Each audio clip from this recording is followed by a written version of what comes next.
Colombia. So I'm ecstatic to have my fellow Latina sister on the show with me. But first, we're going to have her astute, amazing husband, Aseer the Duke of Tears, and he will introduce his lovely wife who's going to talk to us today. Come on in the room.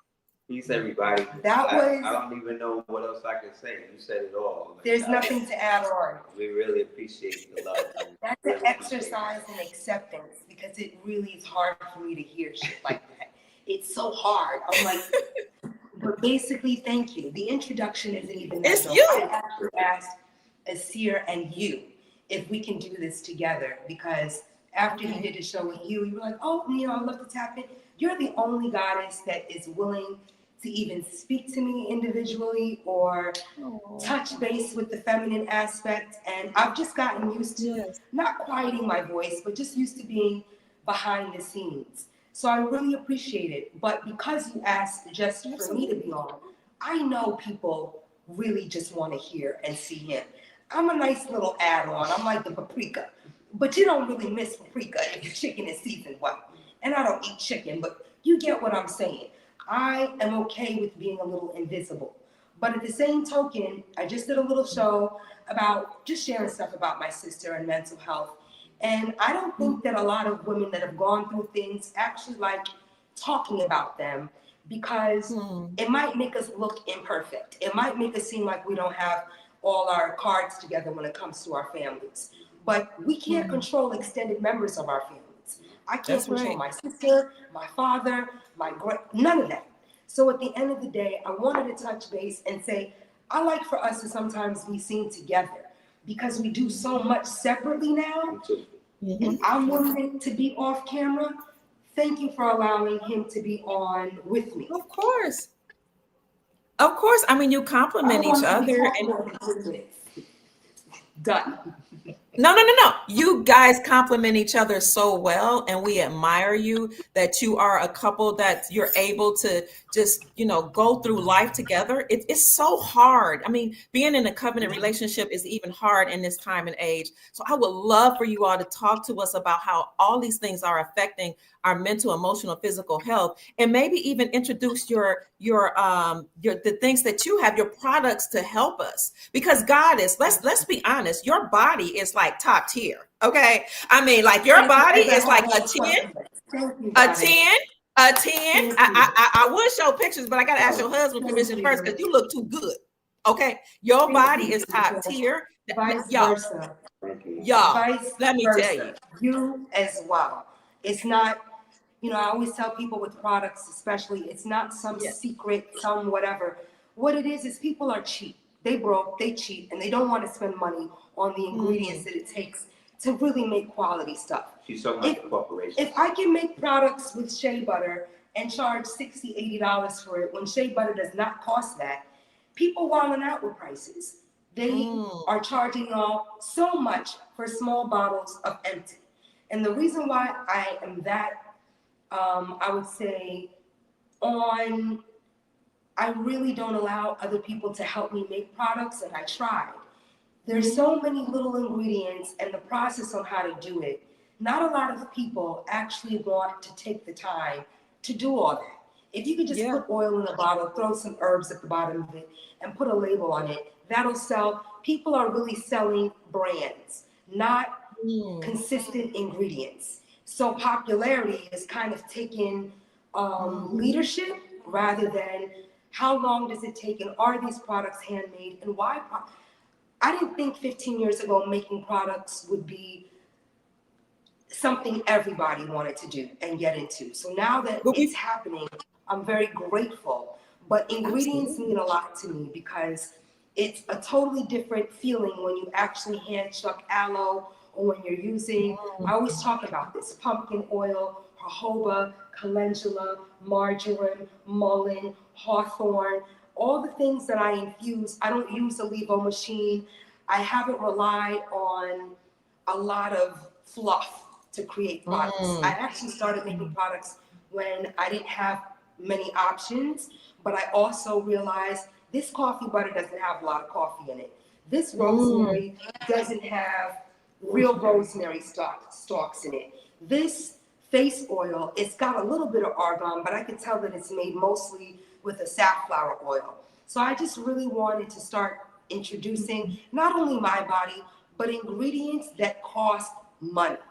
A little That's thing of right. rose oil will be, and I'm talking this size. I'd run and go and get it, but I'm not about proving shit. A little rose oil can cost $288. That alone is what makes certain products, whether it be the Victory Rose product or the Foy. I use real rose oil in certain products. One thing I'm grateful for is the consistency of using a lot of great herbs and ingredients. People might try other things, but they're going to always come back to Cordoba Organics because it feels different. Someone said to me, I can't use shea butter because it breaks my face out. Your products are the only. And that means a lot to me because I could cut corners. I could save money. I could stop putting argan butter. I could stop using horsetail butter. And I could just cheat and use shea. But there might be somebody out there that has a connection with one of these labs. I forgot the name of the lab. But basically, I've had people take my stuff to a lab and say, what's the pH value on this? And what are the ingredients? So What? I forgot. I'm trying to think of the name. Quest Diagnostics. So it's Oh, yeah. there are some people that will check. Yep. And that kept me real humble. Like, you know what? People are checking. Hopefully they're checking other people's as well. Because No, they probably aren't. it's really just alkalinity ingredients and being broke and being, I don't have the luxury of a Levo machine. I don't have the luxury of a distillery or a storefront. How am I going to make, and how am I? So I just focused, cut all the noise out, stopped sharing my ideas with people, started really setting my day up really early. Now I'm really focused on the hours of my sleep, cutting certain habits that I loved in my life just so that I can extend and see how things are without the things that I got used to. And honestly, I'm very grateful that I didn't just start my business making hair oil and hair grease because Is this a joint business, sister? Is this a joint business or is this something that mainly you do? I do it. It's something I do. It's our family business because it It's a family supports my business. family.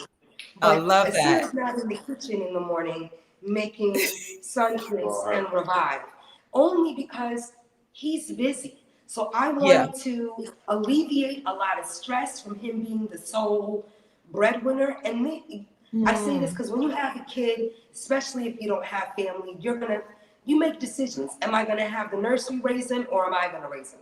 So That's right. I was really hands-on and I didn't want anybody else. We wanted to be home with him.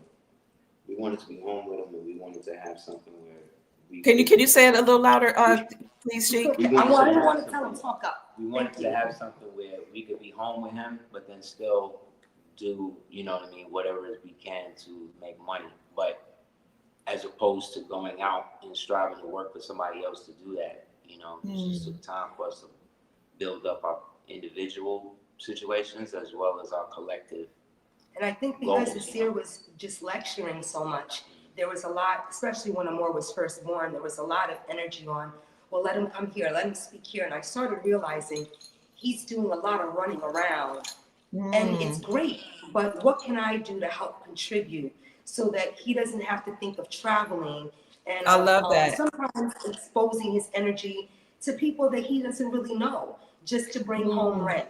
And honestly, that's really where it started and what it was about. Can I ask you a question? I don't really like people saying, you know, it is my business because I'm the only one that makes stuff. I designed all the labels. I designed the website. Right. I just had to do something so that when he's reading, when he's teaching, I could stay busy and not just making food and raising my son, but with a college degree, I really wanted to be more than a yoga or an actress. If I'm not making money doing this, I gotta flip it up and figure out how I can help. And the first 2-3 years, you're just breastfeeding, and you already know, you with your kid. Now more is 4 or 5. I tried cooking more with less. I tried a couple things, but it wasn't bringing me sustenance that I could actually contribute. So then that's when I was just like, you know what? I've got to really focus on what I can do. What I can do is make products, but I don't have any money and no investment and no investor. So I started off with 2. 2 became 4. 4 became 6. Wow. And I just Now started you're up to 80. saying, What are you up to 80 now? I'm up to like 93. 93. But the point is, it's not like, oh, make products, make products. How am I going to differentiate myself from all the people that make stuff too? I'm not famous. I'm not a celebrity. And honestly, it's just time and consistency and consistency. I said, use your Instagram. You did yoga and all of that. Now, just share products. Don't let people see your face. Focus on selling products. So for me, you can't sell anything unless people see the results of it. So that's really why I showed my ass on Instagram, so that people could see, wow, this girl's got keloids and she's whatever.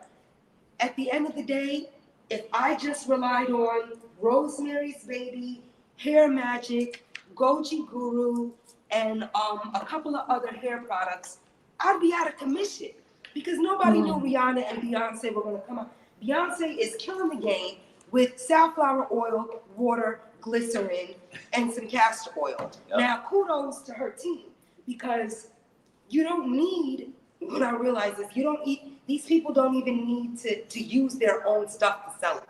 How we know this? And I'm not trying to talk trash about Beyonce. What I'm saying is, if I made over $10 billion, I would not be focused on sacred. I would be focused on doing other things like raising my children. I'm always like, when are you going to stop? When do multimillionaires say enough is enough? Let's let other people eat.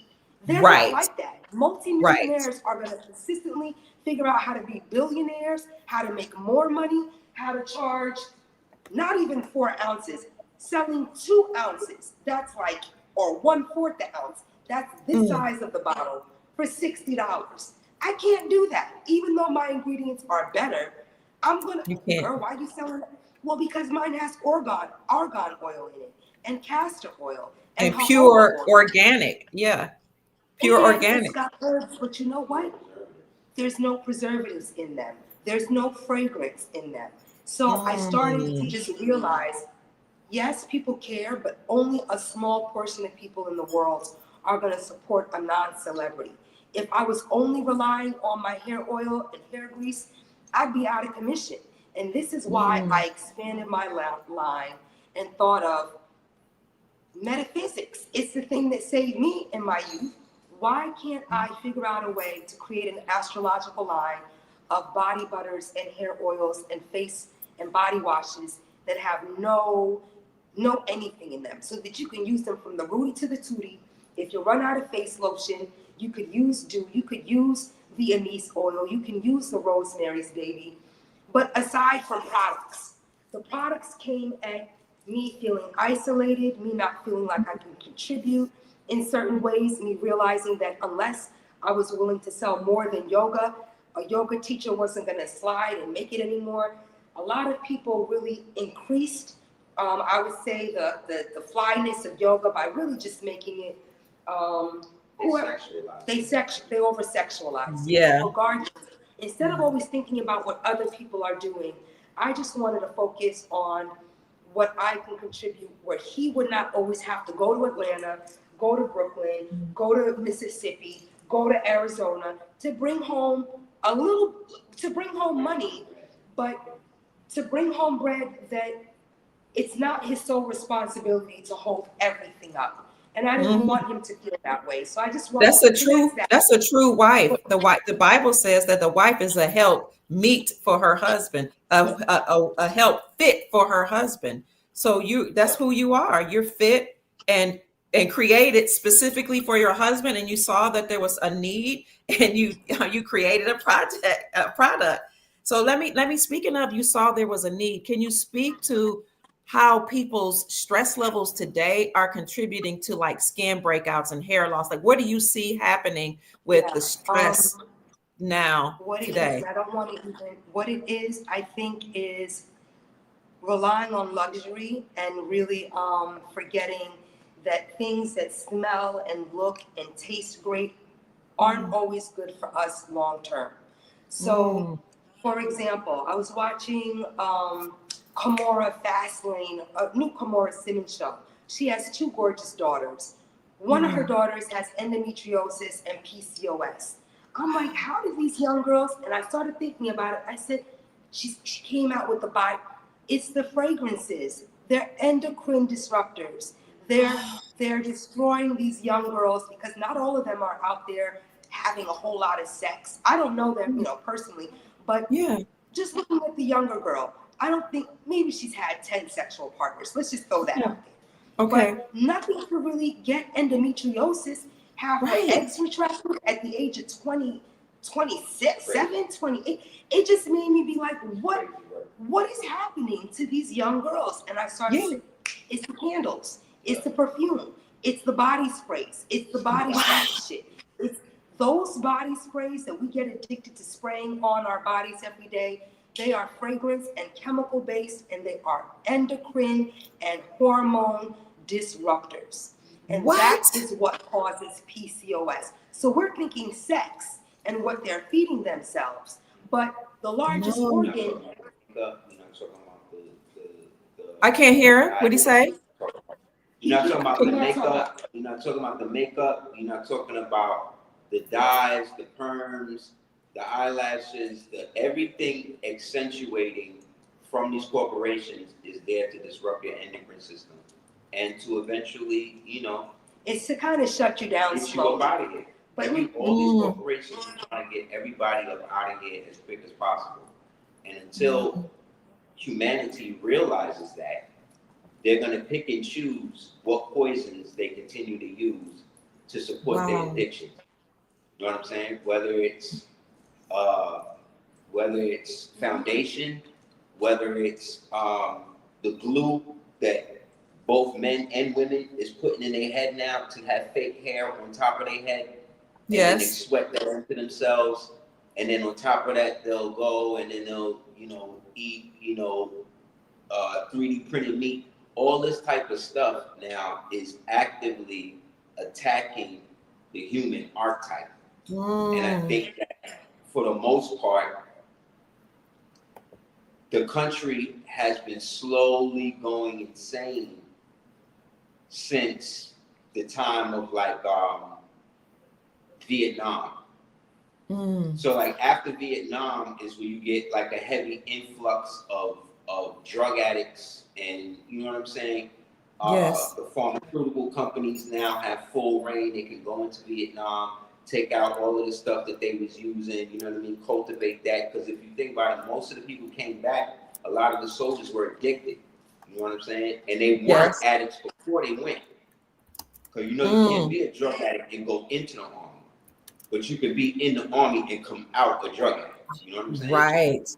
So that's what happened, and a lot of that, the psychological operations that went around during that time seeped into the psyche of the country itself, to the point that once they all came back and they started seeing the people that sent them away with parades is now welcoming them back with spitting on them, shooting them, throwing them in jail. You know what I'm saying? That psychological break created and was exploited by these same corporations, because that's when you start to see the rise of all of these vaccine, petrol, give me a second. The kind of the pharmaceutical industry starts to use now more. Depression becomes a thing. ADHD becomes a thing. All of these things started to sprout up after. You see what I'm saying? You get a wave of all of these people coming home, and now the corporations that have used them basically as guinea pigs now understand we can basically farm out depression and create it on a generational level. So this way we can constantly get paid off of depression medications, these type of medications. And then when they started to get outed for that, a lot of the pharmaceutical companies started going into the cosmetic companies. You see what I'm saying? They started going into the cosmetic companies and they started using the pharmaceutical stuff they was using, and now starting to apply this strictly to chemicals. strictly to all of that. So now people start to do organic. You know what I'm saying? So what do? They take the FDA to court to find a loophole around the word organic, so it don't have to specifically mean organic. So that's what I'm trying to say. Like, they right. It's not about how you cultivate it now. It's not even about the word, because once now we're using the word to define something. If you say organic to someone, you think the word means what it says. But Yeah. the FDA now has been bribed enough where now anything they want to get through, like they just changed the designation of meat now. Meat can now be a biogenerated product. So before it was strictly beef, bovine, cattle, pork, turkey, right? No, now it's 3D printed meat, lab grown meat, impossible burgers, human cold meat, right? Analogous to beef, turkey, this, that, and they try to ingest and inject all of that. So it gets to the point we as, I think, humanity have to get to a point and realize that a lot of the mental illnesses, a lot of the diseases, a lot of the stuff that we keep talking about are all based on the environmental parameters that the society has put itself onto. That whole Global 2000, 2030, we're going to reduce the population thing. This is real. It's real. And they are actively out here murdering people, literally getting people to either kill themselves, kill their family. Like, you understand what I'm saying? Like, it's a Yes, sir. constant bombardment of all of the people who say that they're there to protect you when they're taking the money, changing the designation of things that were meant to protect you, and then putting it on you like, well, you need to be informed. So at some point, we have to understand that the mental illness that we see affecting the society is not something that is organically growing out of the society. It is being injected purposely into the for lack of a better word, hive mind of the general populace of whatever country they in. Or just we're in America, so we at the top, so we get the full court press with all of that. You know what I mean? Like, we in America, we get bombarded with chemicals that are banned in almost every other country in the world. Yeah. Every day this is hitting us.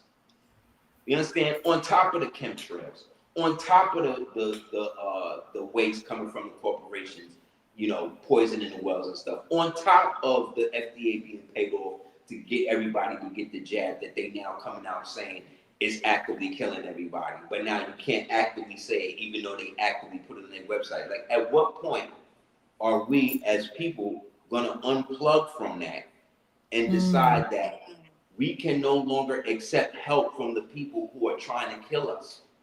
That's where I'm at. I think that they use, I want to add on, I think that they use celebrities and people that look trusted. Like, as people of color, we just are trusting people. We very rarely ask questions, especially if you're wealthy and you look like you have your shit together. Wealth in this country really does equate happiness to a lot of people. And that's kind of going back to what I was saying. If you are wealthy, internally and externally, you are not constantly searching for the next thing to make money off of. And that's why we have to start questioning, like, some of our celebrities that we look up to. Yes, their net worth and their stats say that they have this amount of money, but this person actually moves as though they might be running out of cash next year.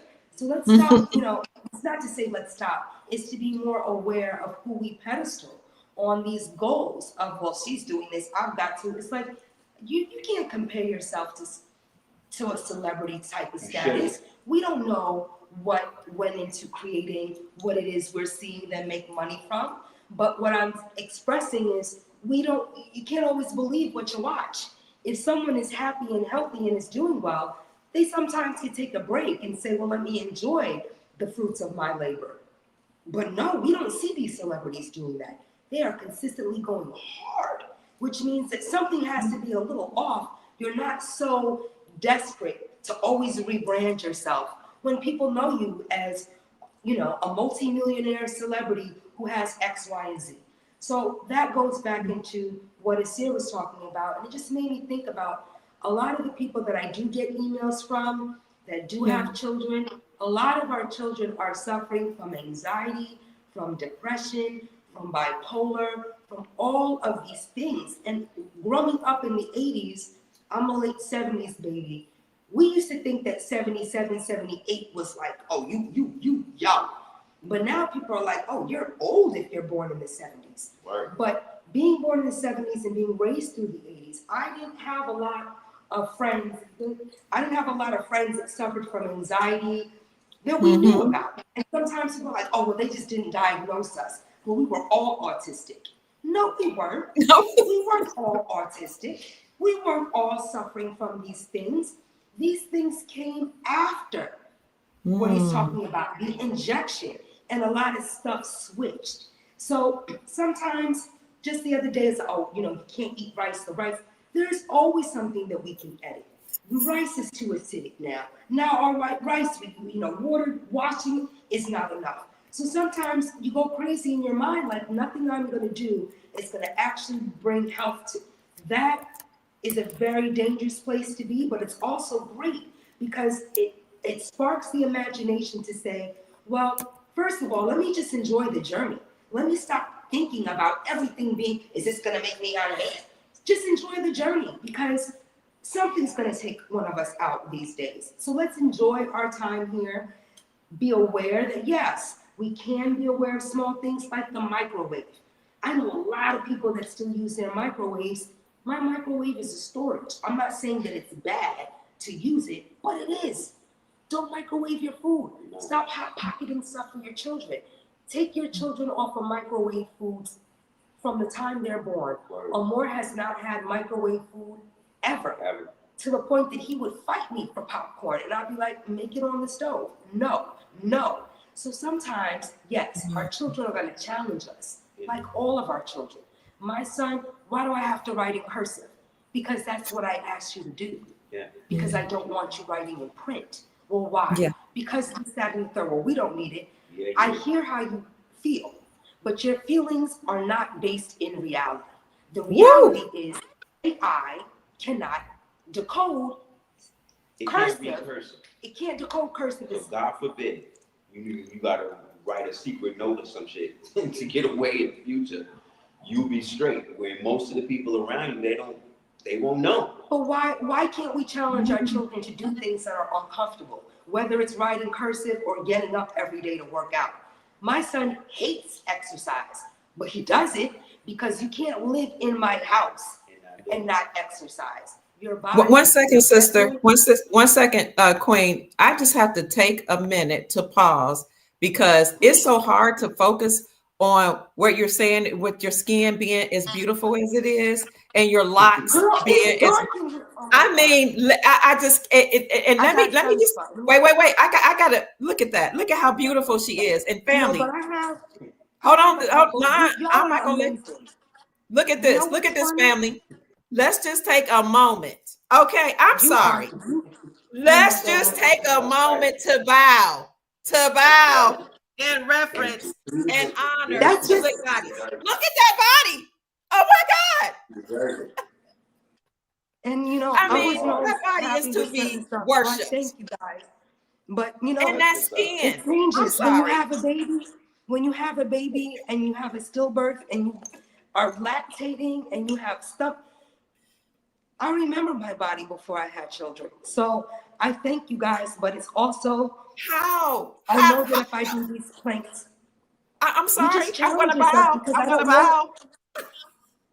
I'm gonna bow. You know how you're like, but it's the same to you. You know how you meet 65, 7-year-old women and they look 30 and you're like, oh my God, I pray that I'm even alive at that time.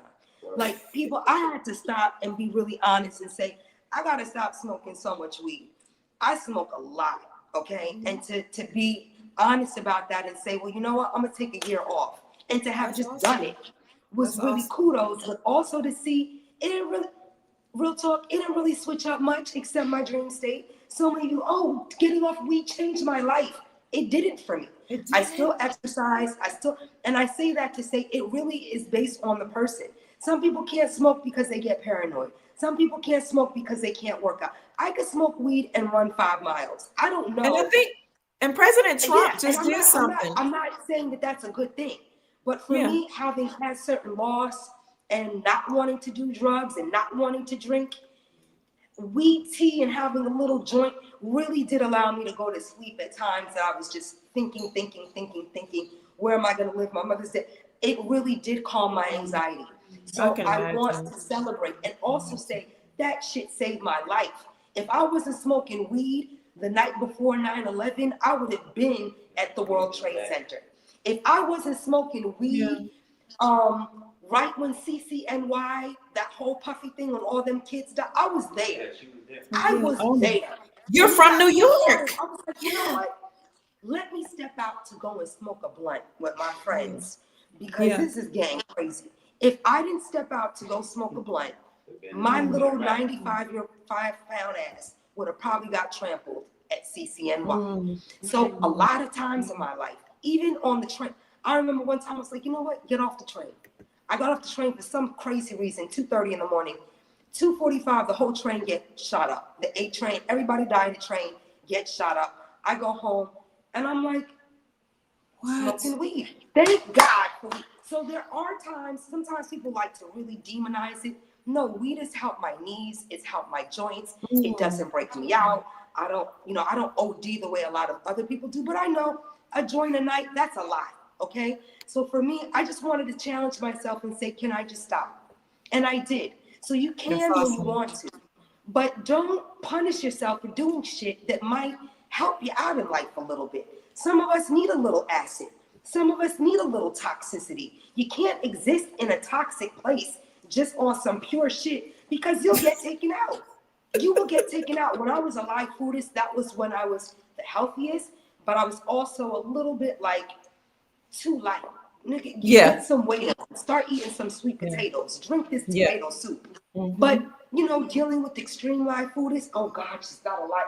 So, it's really listening to your own and saying, okay, how long have I been doing this and can I challenge myself and will it work? That's how I do certain stuff. I'm not like, don't smoke weed. I just wanted to see the changes in my life. And honestly, for people that do enjoy it, I would just say try to stay with a homegrown, stay away from these dispensaries that are putting all these chemicals. I really miss, just the time if I were to say to people, if you from Brooklyn, y'all know black weed and beef broccoli when you got black, it looked like tar, straight tar. And it was the best weed ever. So I say all that to my young ones. My son doesn't smoke. He's 17. I love that he's not interested. Great. I'm not going to encourage him. That's great. He ain't never had no loss. Nobody stole from him. He ain't get into any major fights. There's no need for him to spark up. Me, yeah. At my age, I was I'm homeless. I got this. I got it. Weed helped me not overanalyze and not be in my head all day. So that's shout outs to weed. But it's the same thing for products. Madness. Magnesium. Okay, so one hand is my working hand. This is my short fingers. I need to do my nails. These are my short fingers. I open everything. I do everything with my right. My left hand, I like to let just fly out a little bit. Wow. My nails are long. These are all my nails. No wraps, no manicures at the salon, no nothing. Just me trying to see if I take care of my nails, can I grow them naturally without anything? Turn on the other side like this. Turn this way. Wow. Oh my God. So these are my nails when I don't cut them. And they're, coffin. I love a square. I love a nice shape. So I just shape my nails down and I do put a little clear, a little light pink just to give them some strength. Now I say that to women and say, my right hand is short because I do everything. I braid his hair, I twist. So I keep one hand for work because I need to open bottles and pour bottles and do shit. And this is the hand that I am very active with. This hand, I try to treat like a little dainty lady. And oh no, I don't do things with my left. So I say that to say, love the journey. You don't have to go to the nail salon. You don't have to get your hair twisted. Shout out, I stopped twisting my hair. My last hair video, I was showing twisting it. All I'm doing now is stroking. This is it. Stroke, stroke, stroke, stroke, stroke. I'm not twisting anymore because my hair said, I'm getting tired of you twisting me and trying to make me perfect. Just let me be. Stop pretending to me. Do the front of your hair, but let me be. And since I've let it be the last month, all my curls on top, my hair looks fuller. I'm not trying to taper it into the lock. They just feel better. So I'm going off of that as well. Same Can you thing. show us your I'm hair, lady? grateful. Sister, can you show us your hair? Because I can't. It's long. I need I to mean, just probably how. cut. It's touching the floor now. When I walk, all Wow! my locks are on the Wow! floor. But I kind of tie it up a little bit. When I Okay. ride my bike, I put them in a hair bag because they get caught in the spokes. A lot of little stuff. But my hair has taught me patience because I'm like, oh, I can't. And I'm always pulling it from underneath myself, even on the couch. It's not on the couch because I'll oil my couch up real quick and I don't want to do that. But my hair is a lot now. It's a lot. And I'm to the point where I'm like, just leave it be. When it gets too much, cut it. And when it's not, I keep it real on my ankles right now so it don't touch the floor. But a couple of them are. And all of that, who cares how long my hair is? What I want to say is it will grow if you leave it be. My hair is not the way that I envisioned it. I thought my hair would be nice, little curly. No, it's a wild bush.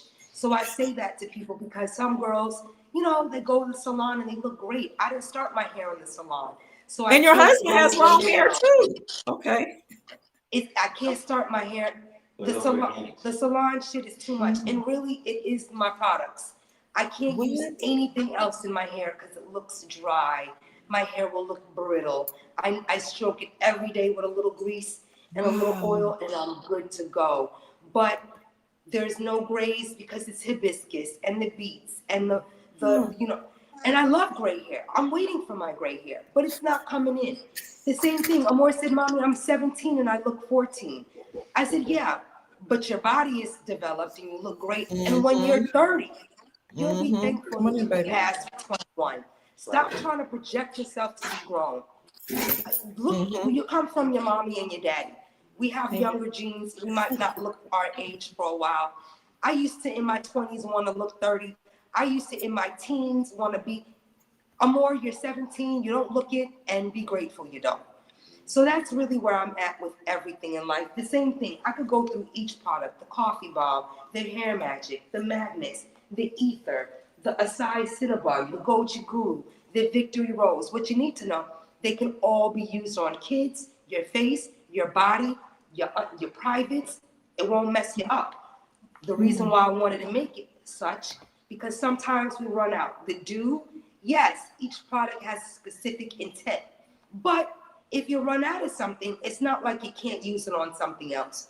The witch hazels are really good for closing your pores, for reducing lines around your eyes. I still sun. The other day, a girlfriend was over and she was like, oh, I don't want to go in the sun. I said, the sun is actually going to be the thing that reduces your wrinkles. Yeah. And she looked at me and I said, I know. For some reason, Black girls hate tanning. I don't know what it is. But Black women hate tanning, and it's the exact opposite. If you sit in the sun for 10 minutes, your eyes will be better, your skin will be better. Yeah, you might get 1 or 2 sunspots, but sunspots really only happen with diet and with the wrong chemically niacinamide.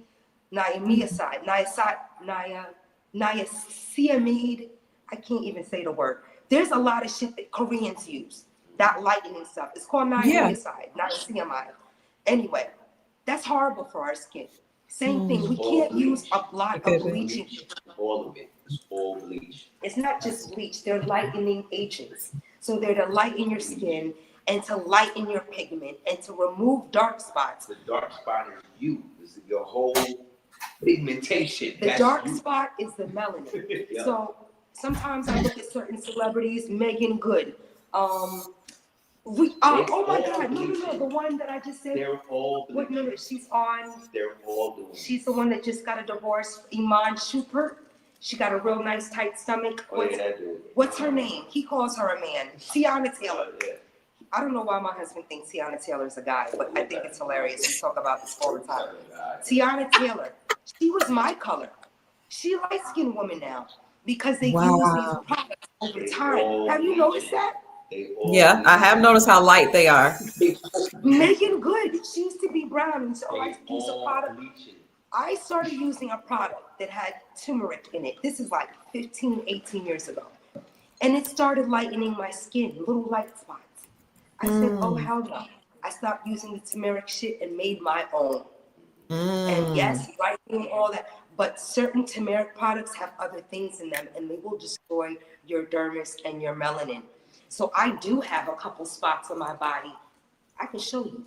See these, like, they're like little Legos. They're like little light freckles. That actually is from trying stuff to lighten and to shock. No. Stay away from all niacinamide. Stay away from hyaluronic acids. Stay away from any type of acidic. You can have the same thing using a non-alcoholic witch hazel or drinking hibiscus. Hibiscus is amazing for your skin. Hibiscus tea, dandelion. It's bitter, but it's so good for your skin. It's so good for you. Hawthorn. Don't do certain stuff that's gonna how do I say, dry your skin out. All these pumice, apricot seed, scrubs, horrible for your face because it rips the fascia, the first layer. You can exfoliate using, just even if you don't buy anything from me, a little teaspoon of Celtic salt. Use Celtic salt in your face, on your face. It will completely take away all the debris, all that stuff out your skin, and it can act like an exfoliator. Same thing with what was I thinking of? I'm sorry. Skin brushing. You don't have to just brush your skin a little upward, and it helps with stimulation, inflammation, all of that.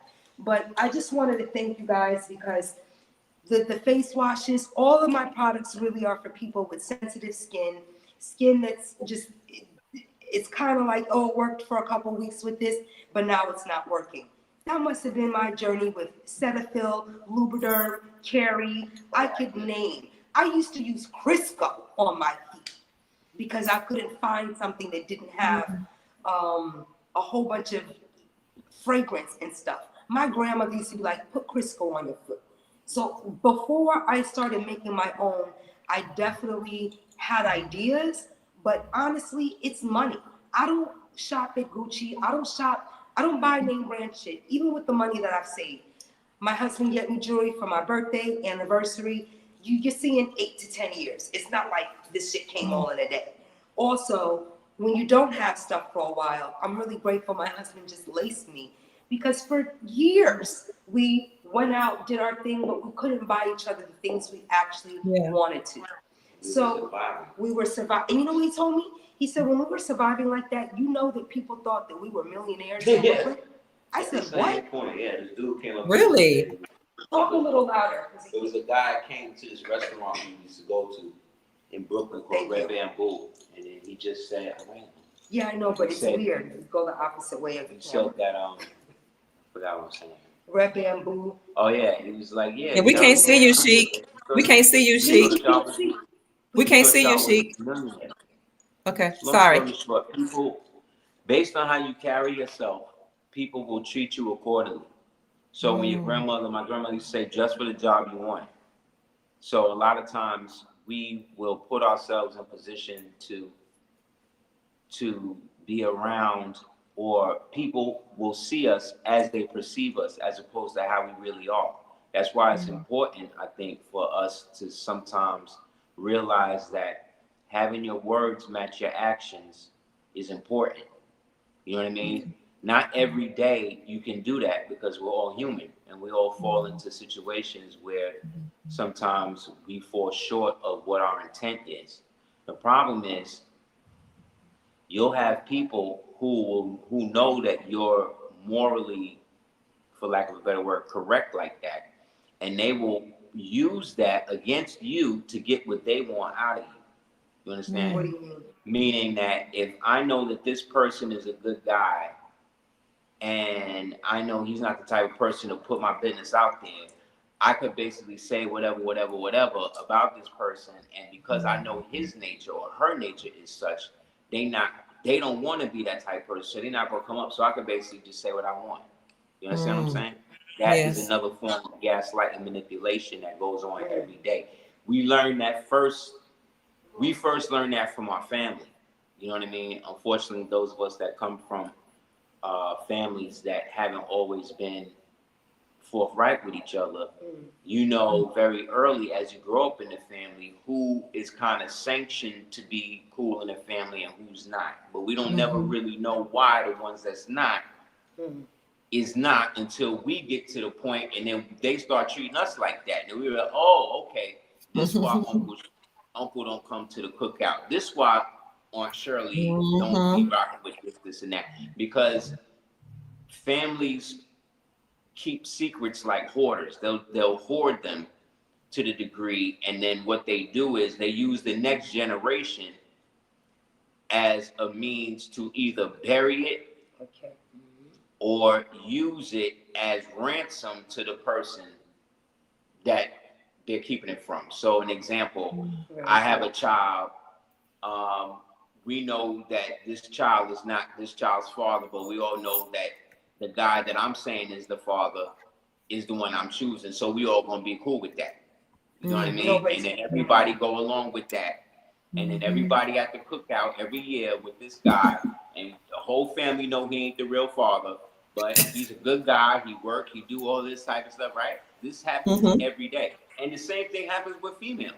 How many females you know had a great home, great family, great husband, and then one day she find out this dude got a whole nother family somewhere.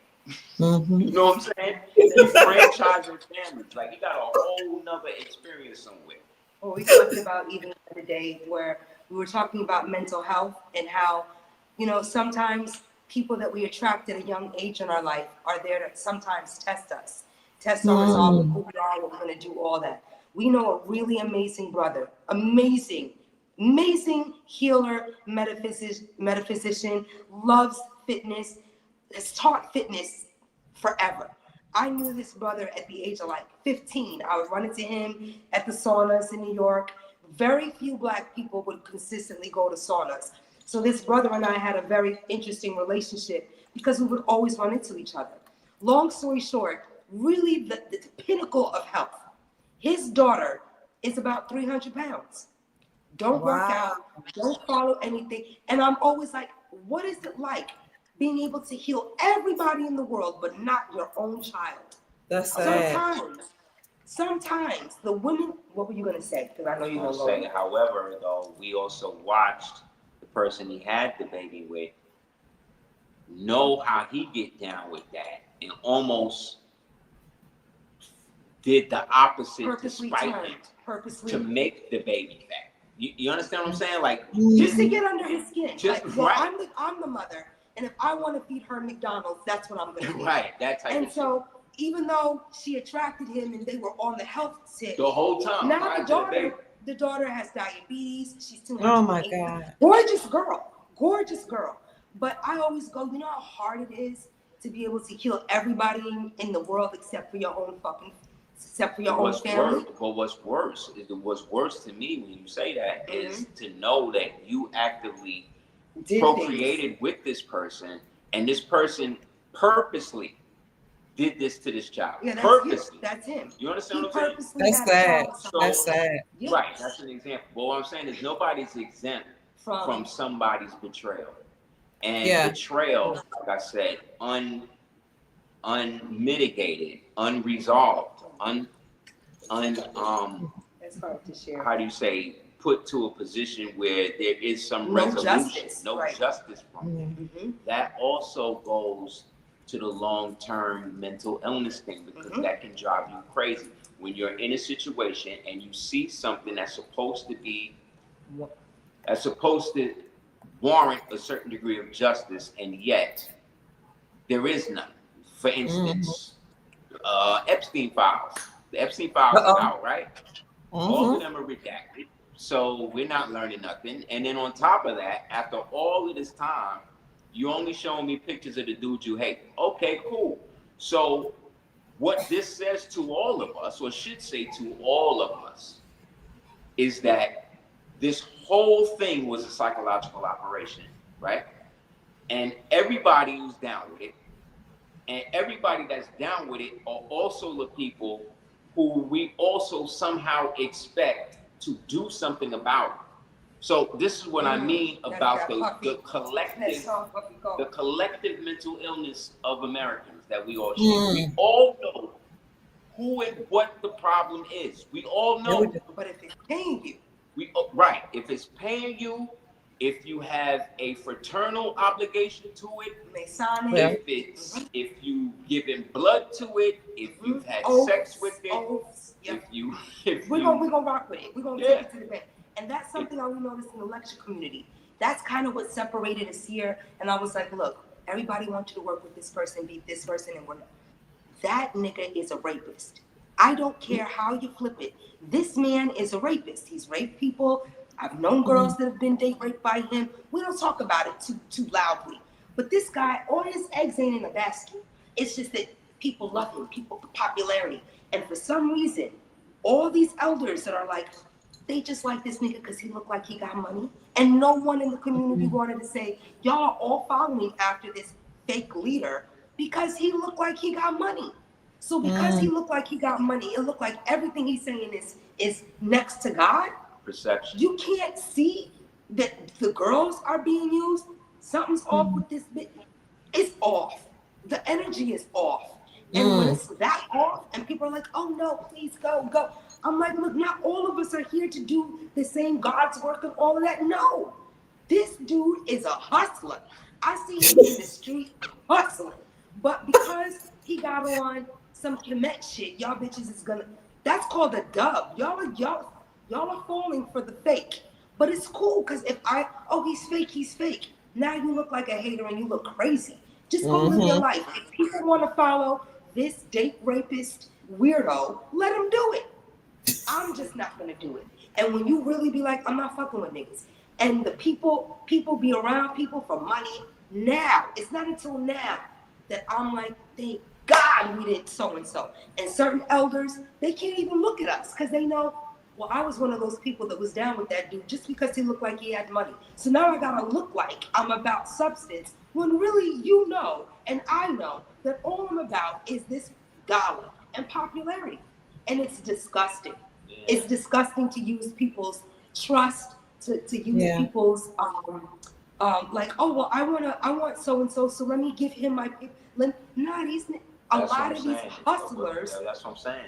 All of this goes it's a mental, and they're bipolar. Because of how the country is set up. The country is set up to have people that are mentally ill to be represented by what we say a Republican form of government.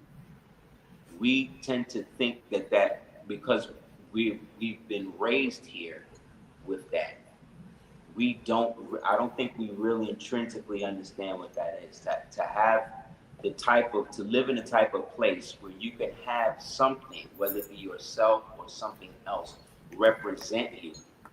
Right? And it not necessarily be you, but it be representative of you that allows you and other people to then see you through that. Destiny swap. You understand what I'm saying? That's the whole thing. Like, we know there's a difference between America and the United States. America is the TV show. The United States is the commercial, right? Nobody likes the commercial, right? We all want the TV show, but to see the TV show, you gotta go through the commercial. You gotta put up with the commercial. You see the problem? So what happened? We say, well, we'll just buy cable, right? We'll just bypass the whole situation, right? So now we don't gotta have commercials. We can have just straight movie. And then what did they do? Create streaming. What they did, create streaming now. So now we right back in the same thing. I'm streaming to not get commercials, yet somehow I'm watching In-Her-2 commercials about kids. Right. And all these drugs. You notice that there's all these new In-Her-2 and Flexfla.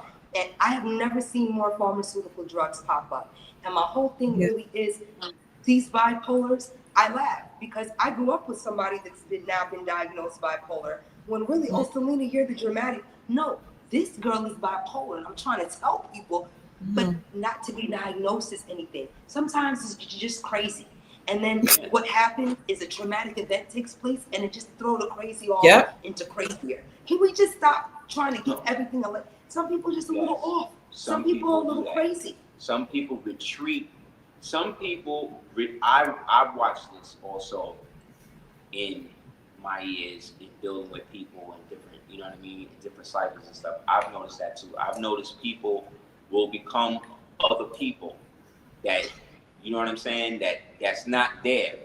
But then the person that they're being around these people come, and then they whole situation. You gotta switch it up because you gotta shut that down because it's not even so much. A lot of times I feel like people are literally trying to be somebody else. I think they're creating a persona that they've identified with, that happens to be somebody else. That touched them in a way. And now they I want to be able to touch other people. So maybe if I have some of these mannerisms, some of these ways of speaking, I can attract what it looks like this person attracts. Right, and then in that's. But what we also have to understand is this: you could come out of the same womb. This woman and her sister came out the same womb. You can grow up in the same house. You can have the same parents. You can have the same grandparents, the same school, the same clothes.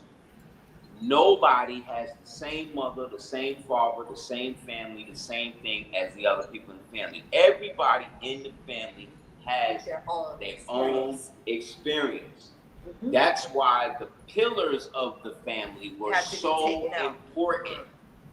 Grandma, really, that's really the linchpin, because they were the ones who, like, you have grandbabies. And she there, right? You're like you're grandmother involved. That we wish we had. So as a grandmother, you right? As a grandmother, there's things that your grandbaby gonna do that you would have never let your son do.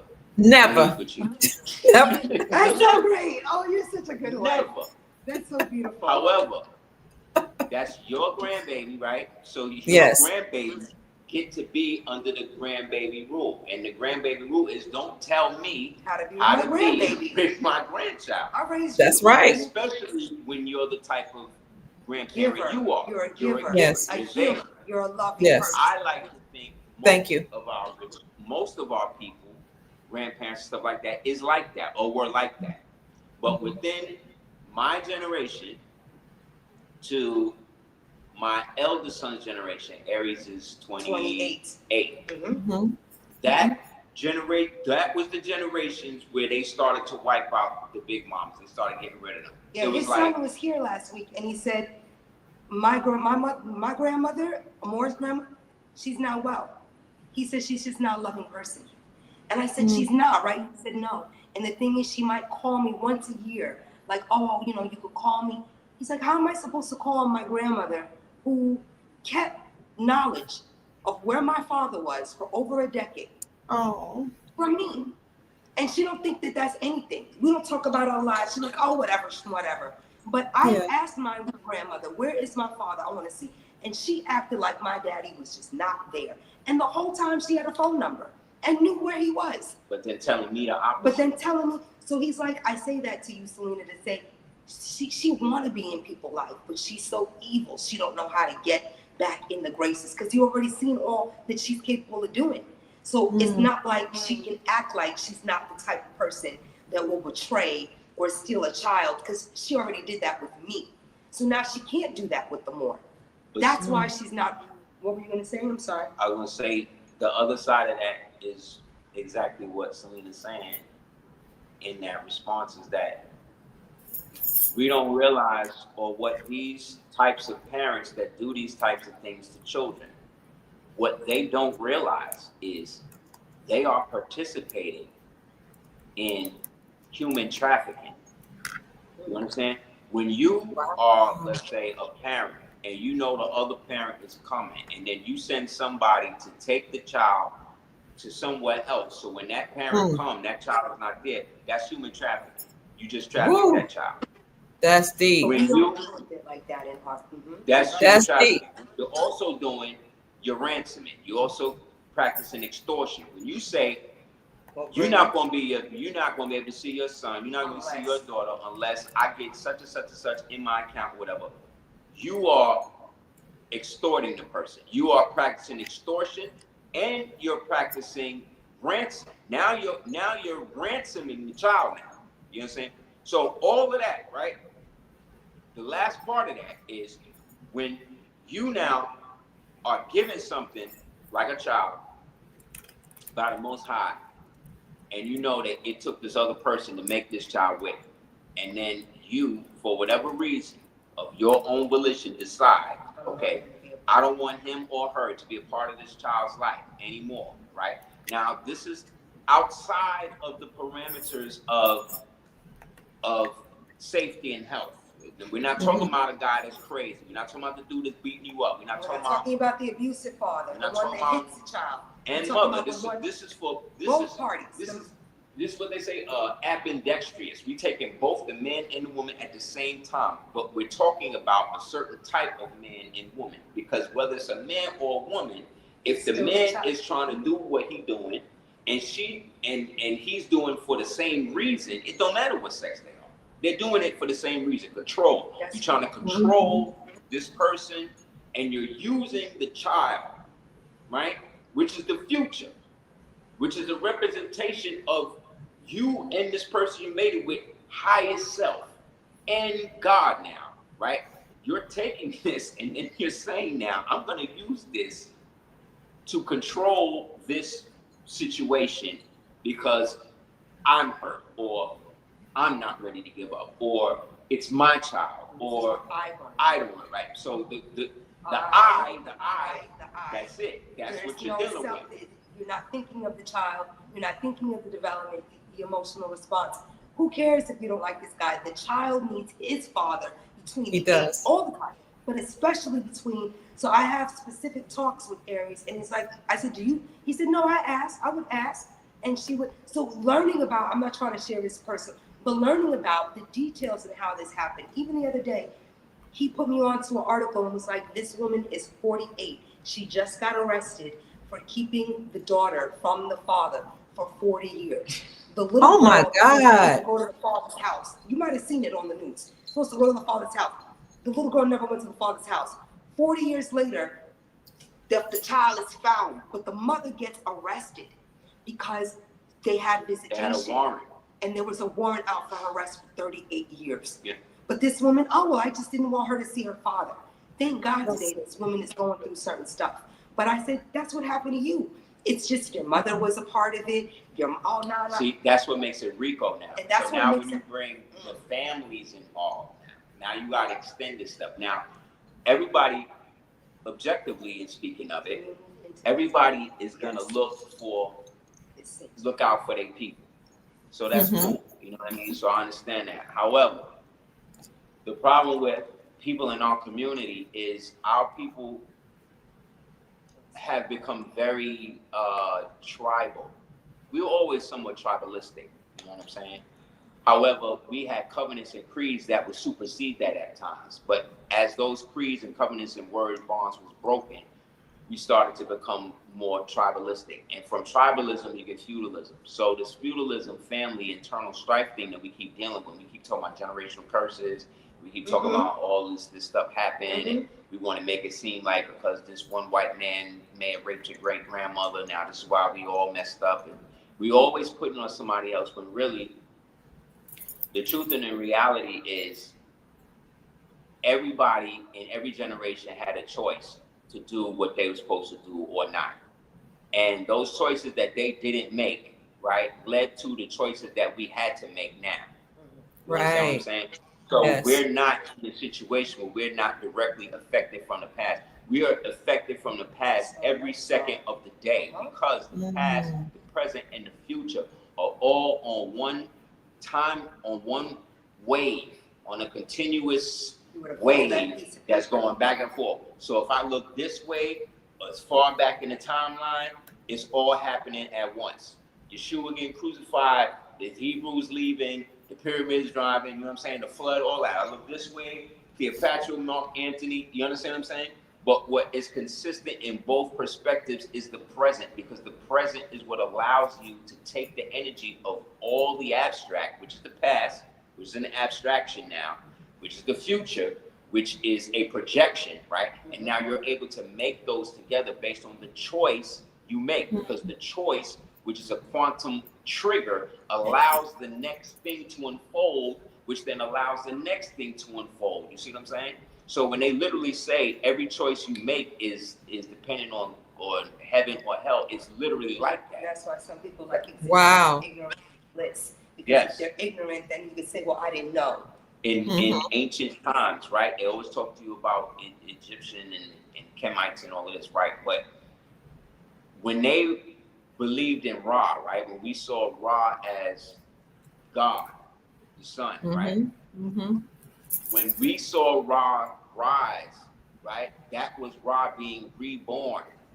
When the sun went down, that's now Ra dying, going into the underworld, having to fight Apep, right? To fight for the sun, for him to be reborn for another day. So according to how we used to look at things, all we had was the day.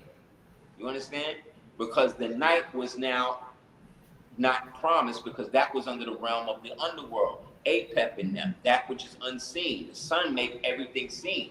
So we would see every day as a new life. You understand what I'm saying? So every day, it was literally like when you woke up, it was like you saw yourself waking up from the dead, not going to sleep. It's a different type of understanding when you look at it on a societal basis, right? Because now on a society, you understand, so-called ancient Egyptians, they're the ones that lay the groundwork now, right? For basically every culture outside of maybe Sumerians, which was analogous to them. But essentially, they were the ones that kind of set the tone for what civilizations in a post-flood world would be. So if that's the case, then, and they saw that, that means that they took pride in their days. They didn't waste their days. You understand? Because as soon as the sun went down, to them, they were dying. They were going to die. You understand? That's why when Akhenaten came, it was such a crazy thing for them, because what he did, what he said, there is no moon cults no more. We're not doing no underworld worship no more. There's only going to be Aten. It's only going to be the sun. Matter of fact, knock all the rules off the temple, so that way every day is day. Every day is day. And when we see it as night, it is just the other side of the day. So he literally revamped an entire cultural way of thinking. But what did that also do? That also created a backlash in which now people, like, what happened to all the moon? What happened to Khonsu cult, the Khonsu priests? They got a job. What happened to what's her name? The underworld, Aseer, Anubis cults. What happened to them? All of them is out of work now. You understand what I'm saying? So what happens to them? What do? That creates a problem. That creates internal thing. Because remember, mental illness. Because this is how they've been for thousands of years. Now all of a sudden, I gotta worship the sun. When this whole time we had the sun here, the moon here, and this here, we could do it all together. Now you said I could just have one. They saw that as utilitarian. This is an authority. This is a tyrant now. You understand? He gotta go. Which he kind of was to a degree. You understand? But it depends on how you look at it. The sun priest was cool with it. You know what I'm saying? The people who made sun jewelry, they blown up. Going right, bringing that into the yes. Bring that into Cassie. Bring that into Cassie. Yes. The perception. Perfect example. Perception of Cassie. She's perfect the victim. Example. She's this beautiful young girl who was taken in a cult, in a moon cult. Yes, I understand that. But Cassie was also empowered.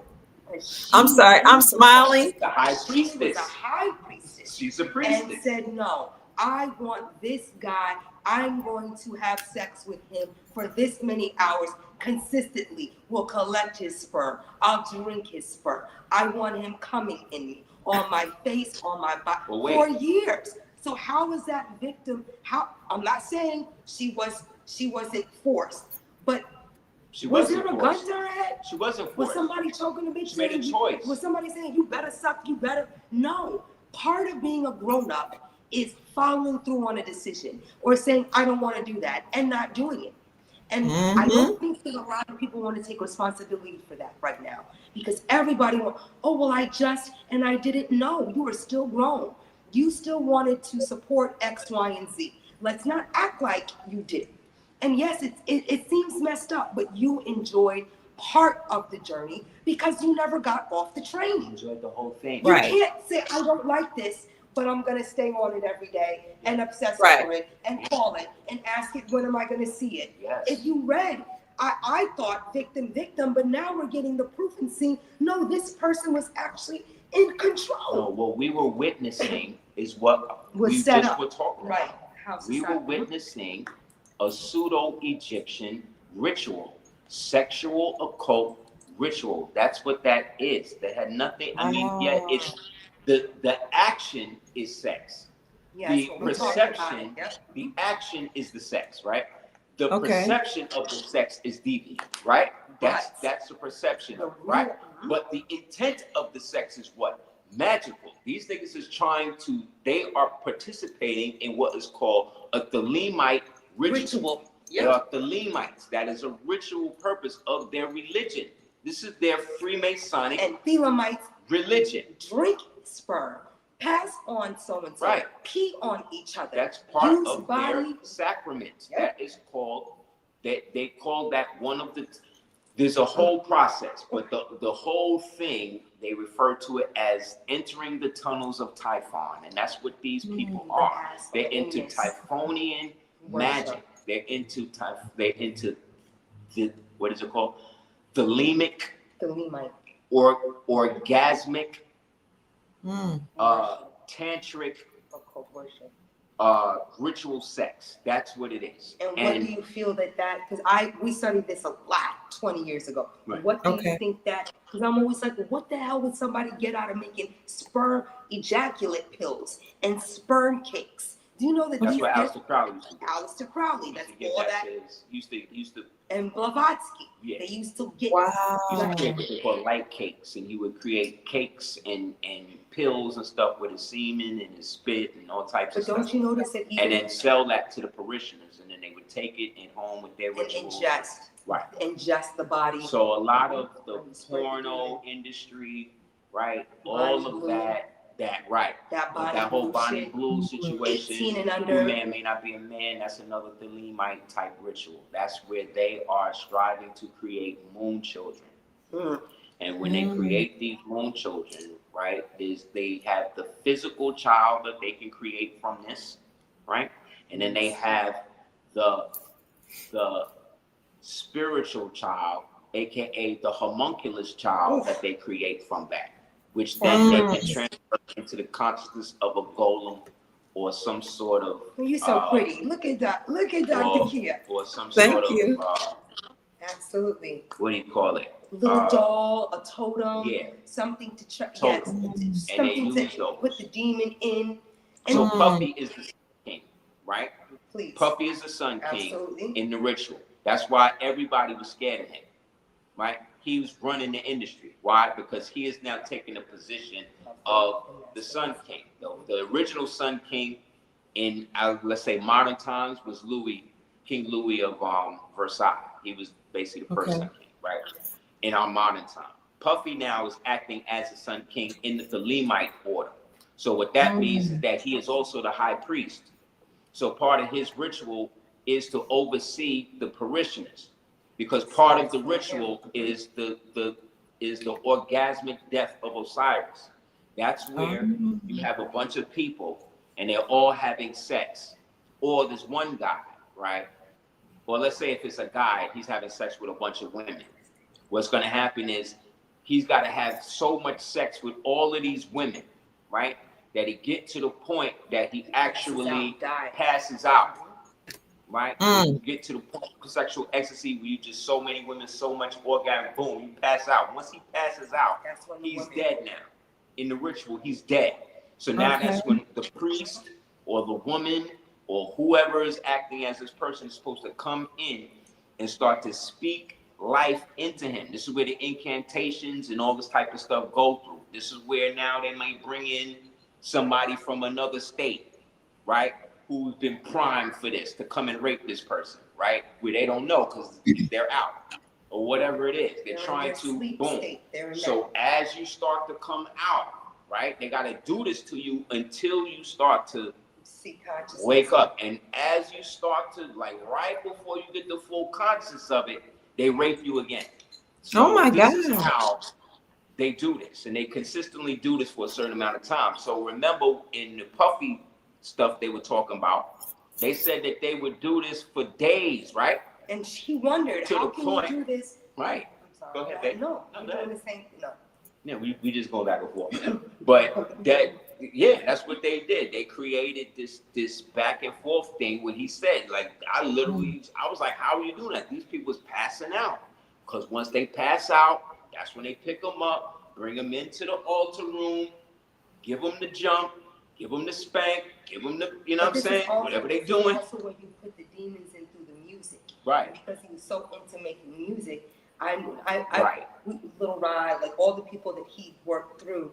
Puffy. It's Puffy. It's to really also keep this demonic entity alive. So when you have like hosts that are willing to just show reverence, that's like a Little Rod or someone where you know, but I'll still stay and just deal with the aftermath.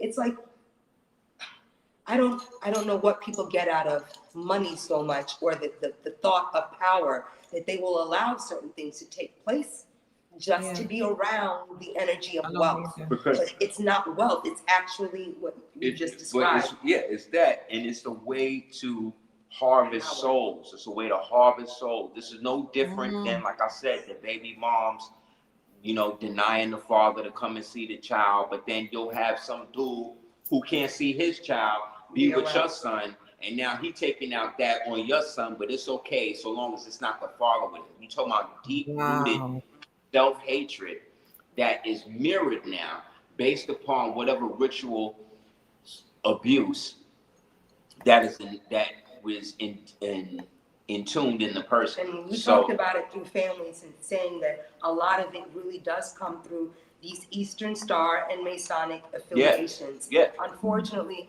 Black folk, we just love, I don't know how we got into this Greek fraternal, everything through college, everything through the daughters, it's a lot. And a lot of secret these women, societies. oh no, these AK girls, those girls are taught how to have sex with these men. Yeah. That's their purpose. Yeah.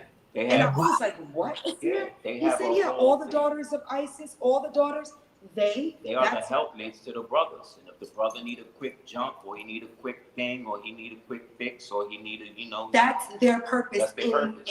I said, no, not all the sorority sisters. He said all of them. That is the rituals. They're not going to tell us that. They're not going to tell until you get to stage 3 and you're about to cross over or do something. But that's what all these, and I said, that's why, and they look after each other after they do. Because we're dealing with, and that's changed our families. We're dealing with a death cult. All of these different groups, and they're all a part of the same death cult. They all sacrifice they leaders. They all do the same stuff. So we have to understand that That's a lot. the small hats that's running stuff, they're the ones that run Freemasonry, y'all. It's them. They are running it. Everybody get their Kabbalah stuff, and all of that stuff go back to them. And we're going to take it back to them, and we got to take it back to when they got it. They got all of that stuff when allegedly they were captives at Babylon. Remember, the the Jews will talk to you, that talk all this crap about how they were slaves in Egypt, right? They say all this, right? We don't see no evidence of that in the imperial thing, but let's say for eschatological purposes, it's true. They always talk about how they were slaves in Egypt and how they were so proud to leave and do all this other type of stuff. But how many times you ever heard them really talk about their time when they was in Babylon? They don't never talk about that. No. They don't never talk about it. I've never Right? They don't never really get into that. And that's a reason why. You gotta understand there's a whole thing with that too, because they lost their kingdom. Or let's say our ancestors that was them lost their kingdom because they kept going back and dealing with death cult rituals. That's what got everybody displaced. That's why we displaced now. Because we fell from our noble natures and came down into this world, right, the third density, and started going to these other places in the third density realm, as high and spiritual as everything we was, trying to raise these people up. And some of our people, some of these Moors who were of this high level got caught up and started sleeping with these people. You understand what I'm saying? Started having babies with them, and started creating fake histories for them and all this other type of stuff. So what I'm saying is when they lost the kingdom, Nebuchadnezzar said, no, instead of you leaving y'all free because y'all destroyed y'all own covenant with y'all own God, right? Y'all gonna have to go to Babylon and live there. And so they went there. And once they went there, they say that they was captives. Why? Because they couldn't leave. But they weren't slaves though. Think about what I'm saying. So it says that they was captives. They call it the Babylonian captivity, right? Look up the word captivity. It means that somebody is holding you technically against your will, right? Yes, but yes. they weren't slaves. So when they was there getting info on how to flip what they had already done. Because remember, they already dealing with the God of, they say that their God of Israel, right? They kept disrespecting that dude, right? Keep disrespecting him. And what does he do? He then, to punish them, empowers their enemies with their pagan gods against his own people just to bring them to heel. So he finally does this, brings them to heel, puts them into Babylon. Then after Babylon, after 250 years, they can now leave. They left, went back, right? Set up their temple, and then lost the temple again. Again, had to be destroyed again for the same reason. So what I'm saying is that the issue that we are having as descendants of this madness, right? Is Yes. that we Wait, we can't hear you. Can't hear you. I can't hear you. Can't hear you. Family, if you are enjoying this conversation while they're trying to come back in, first of all, thank you so much for being here. You're listening to Aseer. Yes, yes, sir. 1 second. Aseer, the Duke of Tears, and his lovely wife, Celina. If you're interested in supporting them, they do have a Cash App. You know, I do this for all my guests because I'm so grateful that they're here. You can send a Cash App to $DS418. That's $DS418. And some of you have said that you're trying to order their products. I'm going to let Celina know that somebody had a problem ordering something on the website. I don't know what she said it was, but it's Cordoba Organics. And after they finish talking about what we're talking right now, we're going to pull up the website, and Mrs. Aseer, Mrs. Celina will be able to tell you. Yes. Were you able to hear the last of what he was saying? I'm sorry. And yeah, the products are thing after, but go ahead.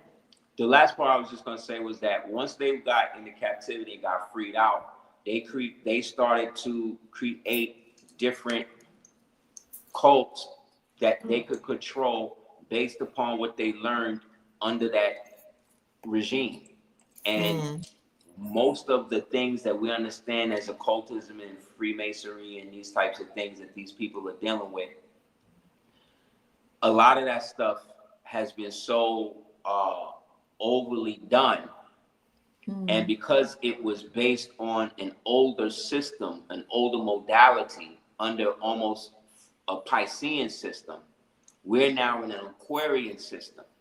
So what's happening is a lot of the ritual stuff that they was getting off with in the Piscean system cannot work in this one. So the Oh. bloodletting, the human sacrificing, the destiny swapping, the extra propaganda, the kind of, none of that stuff is giving them power no more. Not the way that they used to get. And now what's happening is having a backwards effect on it. The more they're doing it, the more it's backfiring on them, and the more the Aquarian energy is pushing it to the forefront. So right now there's a bill in Massachusetts, I think, where they want to force the Freemasons that are working in any branch of government to have to reveal themselves to get public jobs.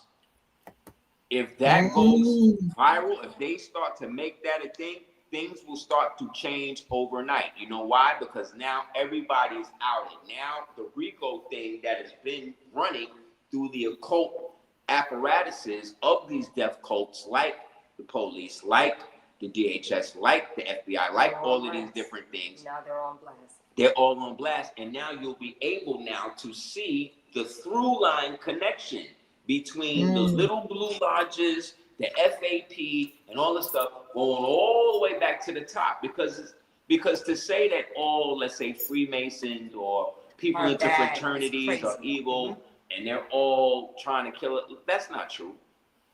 However, if you are part of an apparatus that does that, you understand?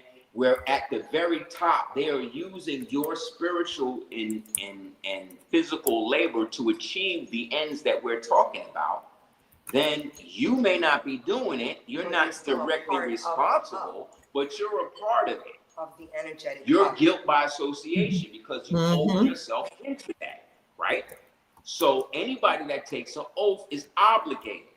So when they took an oath to the United States and uphold the Constitution and destroy from all enemies, foreign and domestic, they put their own selves on the chopping block, because that means anything that is an anathema to that is the reason why they have to denounce it. So the fact that they have it and they've been practicing these things in these different public capacities, and then using our money to ritualistically set people up, to ritualistically do rituals and murder people, all this type of stuff. And we don't even know this is happening. Now what happens now, this is what I'm saying, it's all coming out. They can't do it no more. If this thing goes viral and this actually gets passed, it's going to sweep the nation, then it's really a wrap. Because, like I said, it's going to uplift a lot of energy, it's going to expose a lot of people, and it's going to show the RICO that's been going on through the insurgency that has started in this country when they took it over. So what we're saying is that the mental illness that the world, or specifically we as Americans or so-called melanated Americans experience, 90% of that stuff is coming from things like witchcraft, statecraft, outside forces. Maybe 5 out of that 90%, maybe of that 5% is coming from us internally, and then the other 5% is like leftover karma shit. So really, we're at the best place we could be right now, because all we have to do is make the right choices, which is to not do the things that got us here in the first place. That's a lot. He's like, and that's it. Die. Cute. Aseer, real cute. Okay, real people. Because What people are saying. Okay. The shipping and handling. People don't usually get 1 or 2 products. So I have an $8.45 or $8.50 shipping fee. $10 priority. Let me tell you something. I always come out my pocket and pay the difference. Most people's products cost like $11, $12 to ship. But I don't want to charge more than 10, so I never do. If you want like your little priority, you'll choose that. $8.50 is regular ground. The reason why I express that is because my stuff isn't just 1 or 2 ounces. I have bigger jars, and those bigger jars really are expensive to ship, which is why I don't ship stuff in glass. Because if you get like 6 products or 4 products, it's going to be like 4 pounds and 8 ounces. That's money. You want to keep stuff under a certain ounce, which is why I try to just not even tell people, look, this is a flat rate. It's going to probably be in between that, but your stuff is going to go out the same week that it's placed. My whole thing is, your little free lip balms. I do have sales. I'm starting a sale again this evening with Magnus and the zinc, but they've been on sale for a while now. Also, I don't know how to, I don't like confessing when I don't do well, but I'm going to, because that's usually what people focus on.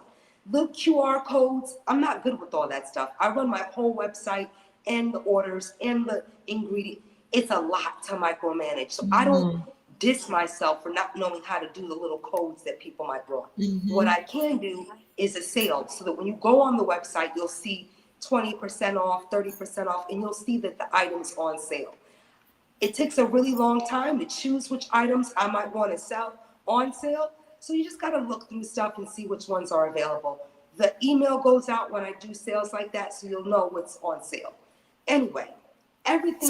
Someone is saying they're having, sister. Someone's saying they're having trouble ordering. I think she said your hair care products. Is that what you said, That's Sister okay. Janine? She's just doing something. Not to say she's doing something wrong, but I Okay. looked at the website today. It's running extremely smooth.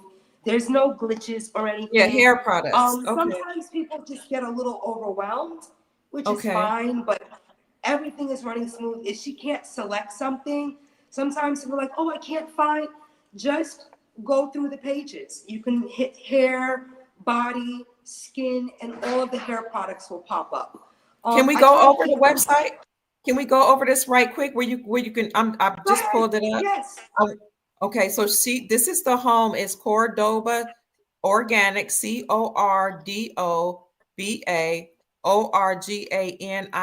CORDOBAORGANICS.com, CordobaOrganics.com. And here she has a home tab, body care, face care, And if you scroll hair on one care. of those, Okay. I'm sorry, it's hard to see the whole thing, but Okay, there's a section and it has like all the little, you know how I just somebody put, makes things more difficult than it is? That's what people I do with know. my shit. This And is it's the not body difficult. care. It's This is the really body care. idiot friendly. And I'm not saying that to make whoever's having difficulty feel away. But all the body washes are listed. All the body butters are there. They're not in order because I didn't do everything like that in order. But like all the astrological butters are there. You can go to Zodiacus and you'll see all of everything. You can go to body care and get everything. You can go to shampoo, like hair care, and pull up everything. I try to keep it simple, and I get it. To go through pages to find your stuff might be difficult. You can use the search bar and type in acai or coffee, and it'll pop up. But I'm really grateful for being able to organize and have descriptive explanations on every product with their ingredients listed. People have typos. They don't share what ingredients are in their products. They only share active ingredients, not all of them. They don't share the intent. They don't tell you what's on it on the bottle. Each label costs $2.25 to print. I have over 86 products. So imagine balancing, have I run out of labels? I can only order them 100 at a time. So I order 100 labels of acai, 100 labels of rosemary, 100 labels of shampoo, 100 labels. So my job is to, in my mind, is to be there for the customer, answer all the questions, make sure the orders go out the same week they are placed, give everyone a free lip balm. If you are complaining about not getting or not being able, I get it.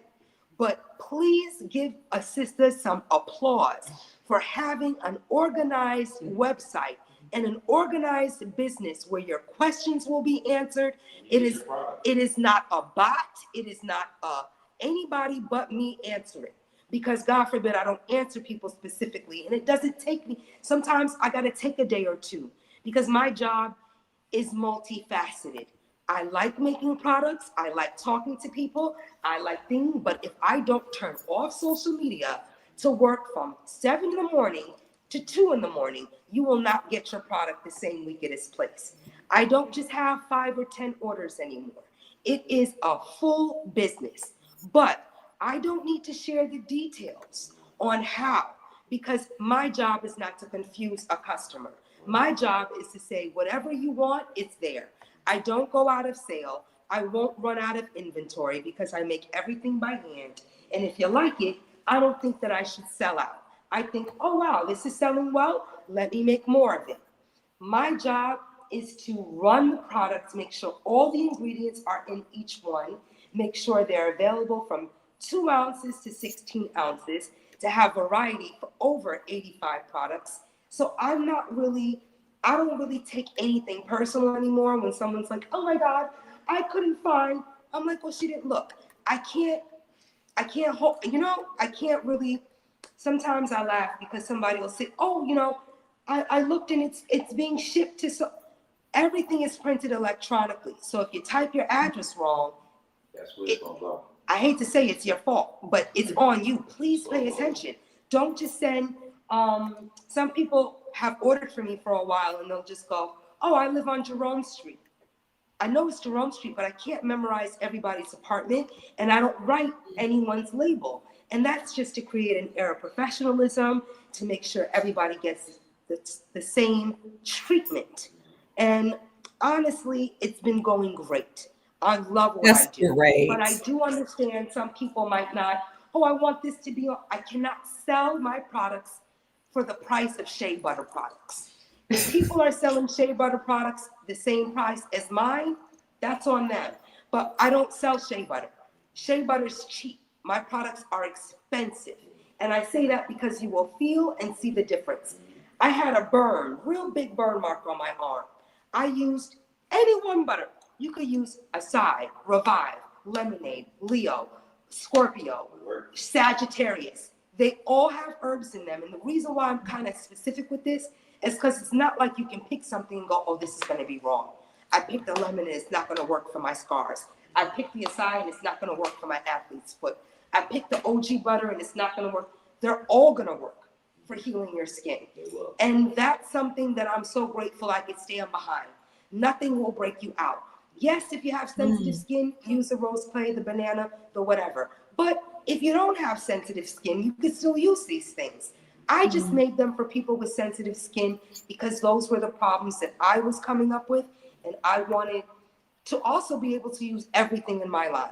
So that's that. But the Aseer. Can I ask you a quick question, sister? I got a quick question. Anything. I'm just trying to go through them because Okay, I sorry. don't do this a lot. So ask me as I'm thinking. Rosemary, Aseer. I can hear your question. Okay.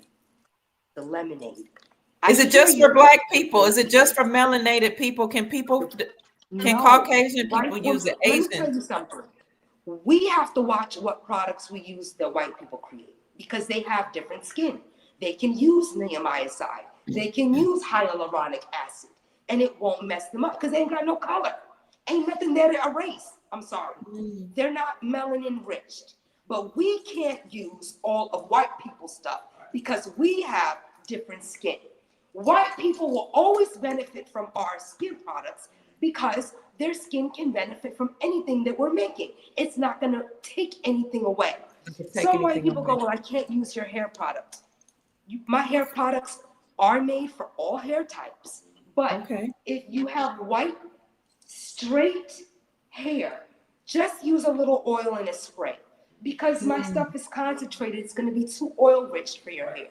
But some people have alopecia. Use a little of the hair magic in your white hair, in your scalp. As a white woman, your hair will grow immensely. The reason why I'm kind of like that with race as well is because everything is made for Caucasians. That's wonderful. There's not a lot of sunscreen products and hair products made for me, made for Black women, made for dark-skinned women, made for women that have curly hair, straight hair, thick hair, porous hair, 4C, 2C, 1C, all the C's. We have a lot. So we can't use neomycete. I can't use snail mucin. It is a stripper. It will die. It will make your skin thin.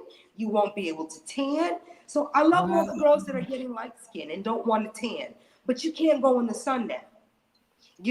Now you really can't tan because you stripped your dermis from melanin.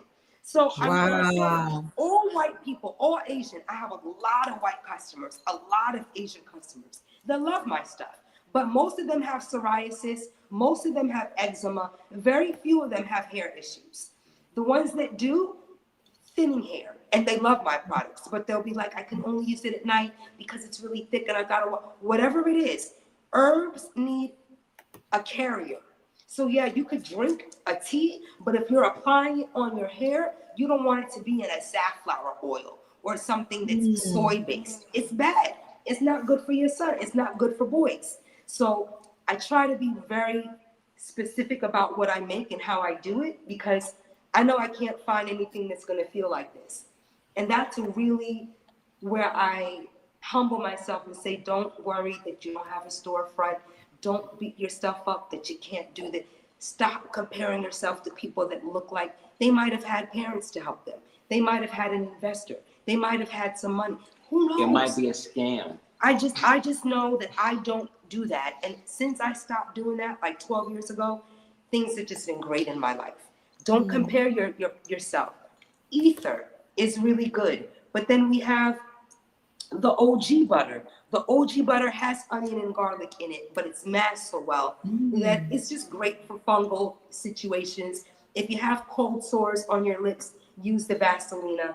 You can use coffee butter, the ether. Any one of the body butters will help for eczema, psoriasis, dry skin, pimples, large pores, anything. Anything. What about puffiness? What about puffiness? What about puffiness under the eyes? Somebody wants to know. Puffiness under the eyes. Use a little bit of the coffee bomb. Use a little bit of the cherry. Use a little bit of the banana oil. All of these things are anti-inflammatory. You can use a little bit washing your face. Use the beets and roses. And also the puffiness under your eyes is also kidneys and liver. So Aseer suffers from that because whatever, I'm not going to share his personal business. He really, really good. I'm sorry, I'm trying to think of the thing I think. Not only dandelion, all stuff that's anti-inflammatory, all things that are great for your liver and your kidneys. He doesn't really like black seed oil, so I mask that in his smoothies. Oil of oregano, very, very good. And sleep. And ice baths. I hate to say it. In the morning when you wake up, spread your face, ice water. It will reduce the puffiness in your eyes. It's just circulation. It's how your kidneys are processing like urine and shit like that. Some people have a lot of gallstones and bladder stones. Yeah, you can use a little bit of uva ursi. You can, but it depends. Cucumbers is really good.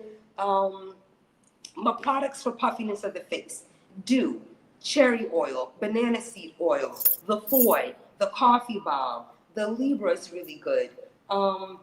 There's so much. The same thing. All of the body washes are pH friendly. You can use from head to toe. Yes, I have a specific marmalade for wild yam, for people that are going through menopause. Yes, I have the Son of Man, which is really just great for men. It has a little bit of red ginseng, a little ashwagandha in it. Really, really good for keeping areas. Is like I get these razor bumps. Any of the body butters, he said, I put on my face and my razor bumps, it's just gone. Because it's really the ingredients and what you put in stuff. And I think people skipping steps. I wish that I made stuff that I could just reconstitute by throwing in a bottle and throwing a label on it. But I didn't, nothing, everything was kind of made, I would say, difficult in a difficult way, meaning there's steps. But now I see in skipping those steps, things feel different. So I'm really grateful. Like I can tell if somebody's using shea butter but saying it's jojoba. And I hate to say that. But same Would thing, you consider products that are being would you sold consider right now. they want to know if you would consider creating supplements? Thank you for that question, Aziz. That was a great question, Aziz. My whole thing with supplements is I don't ever want to be responsible for what I make people drink or eat. I don't want the FDA. I don't want anybody. Oh, I got sick, Celina. She gave me some shit. I don't want the responsibility. I'll do teas if you contact me. You did because juices before. I still do juices. I do jackfruit stuff. And right now, I'm so addicted to my daily tea. It's basically hibiscus, ginger, mullein for my lungs, hawthorn for my heart, red raspberry. It's got like 6 different herbs in it. I'll sell that to people because I know it's safe. But I Oh, would I want some say of that. I'm gonna order some of that. I want some. I would say this is like a skin tea, and it's great for lung support and for heart health. But Mm, if you have low blood pressure, I would you could take it. High blood pressure and low blood pressure you could take. These are why I don't think, because I don't know what people are suffering from. So I would only use herbs. Like remember I said uva ursi for your kidneys. You could give somebody too much uva ursi and they are unable to conceive and hold a child naturally. You can give mm. somebody too much black cohosh and it messed them up. So That's it how really is beautiful to she know is. what you're dealing with. So for me, right now, I would sell a tea, but the tea will be like an everyday man-woman tea. And yes, red raspberry is for women, but men can drink that and it not mess them up. So these are what I'm talking about. I put People red want to order raspberry. that tea, Sister Celina. I'll People are send saying it to you because they I want to put it order in a it. big mason jar. Hold on, you stay right there and talk. And I'll show you. Okay. So if you're interested in Cordoba Organics family, I'm going to put the website back here in the chat again for you all. It's right here. I don't really like showing this because these are in the bags, but I need new mason jars. And these are things. Like basically I'll use a whole thing, oh I can't see, a whole thing of hawthorn. I'm real into my mullein every day. This looks like a big bag of weed, but the mullein is really good to drink. I have a whole bag of hibiscus, and I'll do all of this red raspberry. But all of these will be used this week. This whole bag is gone in a week for my products. Mm. So I just set some aside every morning and I make my own tea. So I make my own tea just like a skin tea.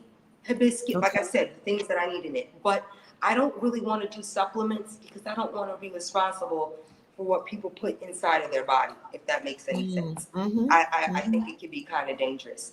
What if your Mm-hmm. daughter drink it and she's 3 months pregnant, don't know, and now she's having contractions because it has black cohosh in it and uber, you know what I'm saying? I don't know. And I don't ever want, because things have happened to me like that, I Mm. don't ever want to make someone feel like they're not taking the right amount or I'm kind of doing that doctor shit. I don't want to really do that with people. That's the same And so, reason why I don't sell a whole lot of body scrubs, you know. Like I love body mm, scrubs, but I want people to get into skin brushing.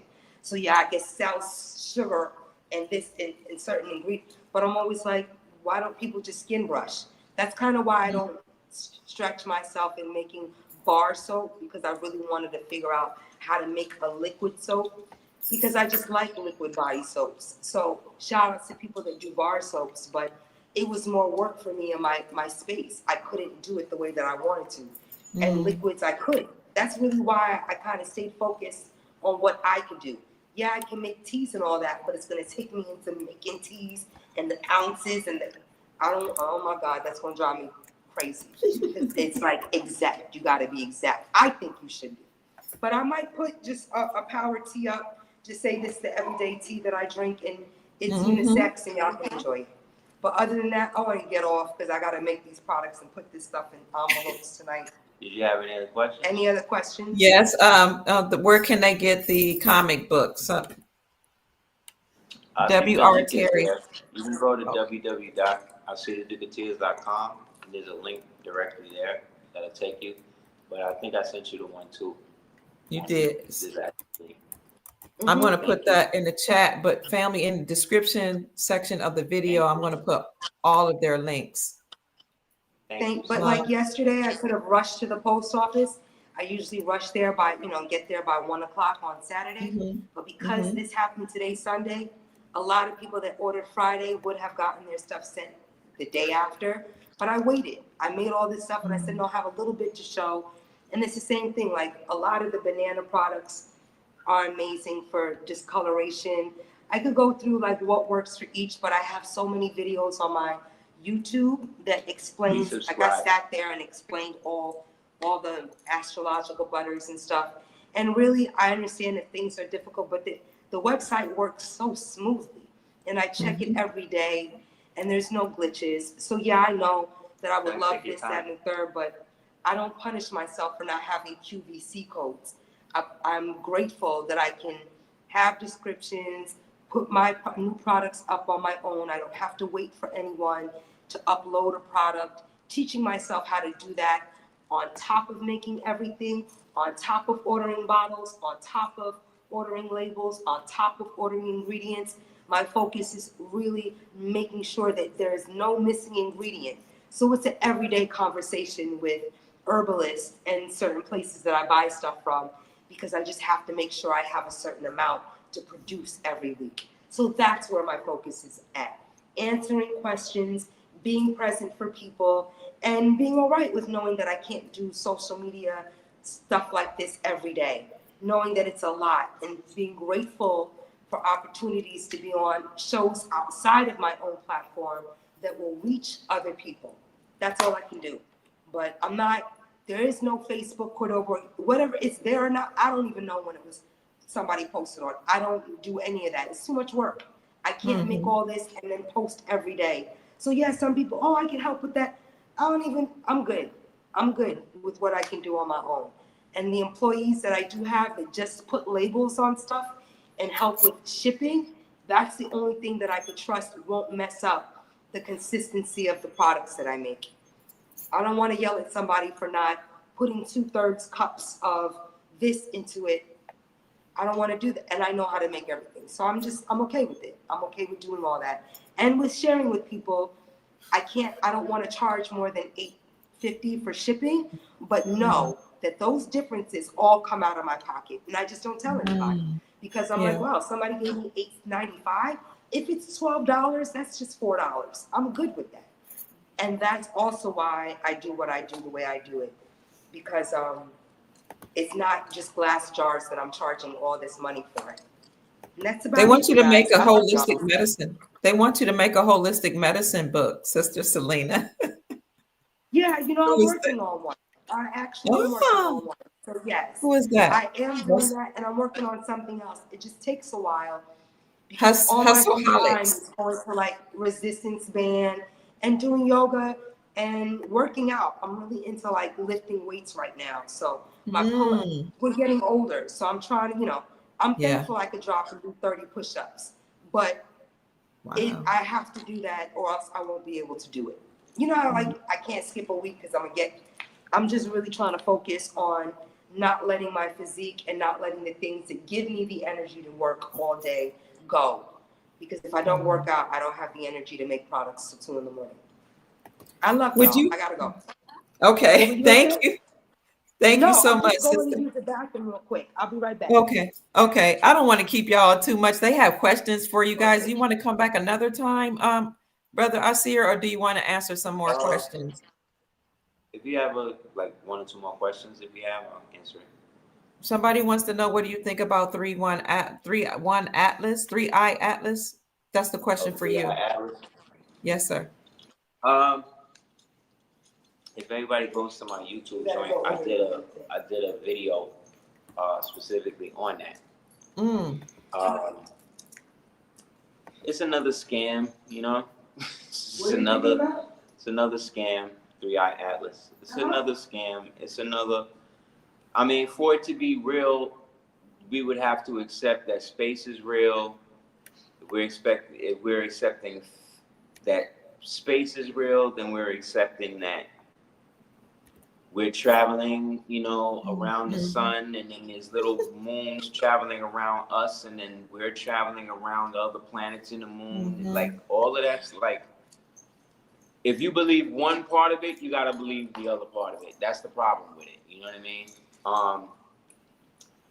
The 3rd-eye Atlas is actually the 31st vertebrae that connects to the top of your spine, that allows you to stand upright and connect the heaven to earth. So everything above the neck is supposed to be heaven. Everything below the neck is earth. Everything below the navel is hell, right? So the 3rd-eye Atlas is actually the vertebrae that allows one to basically stand upright. So for them to name this space anomaly after the part that actually makes you an upright, sentient being, I think is an allegory to the awakening of us as individuals coming into our third eye, thus allowing us to control our atlas, which is our arm, leg, arm, head. You know what I'm saying? Our natural compass to that which is right. Because everything in the universe, regardless to who or what, is really circling to the right. So everything is always going to the right, regardless. The left is just there as a counterbalance. However, we live in the third density, so they're going to make us believe that it's aliens coming from some sort of solar system or space program, whatever it is, but it's fake. I've been telling people for a long time, they've been trying to flip the whole fake alien invasion by splicing that or mixing that with the Christian rapture. You know what I'm saying? So that's kind of like on the bucket list for them as they move closer to their demise. But Third Eye Atlas was supposed to be here last Friday, so I don't know what's up. They're late. They're late. You know what Another I mean? question. Okay. Mm-hmm. Another question is, what is the difference between the two spellings of Moor, M-U-U-R and M-O-O-R?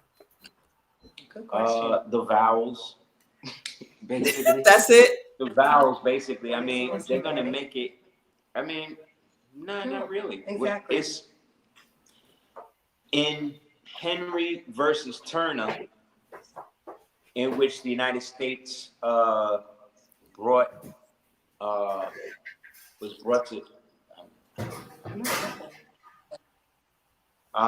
Henry versus Turner was talking about the United States, the Moors in the United States, the mound builders being the oldest in the world, basically saying that everything was set up by the Moors, M-U-U-R-S, Moors, who were connected by way of the Washita, all the way then connected to, you know, some of the ancients from the continent.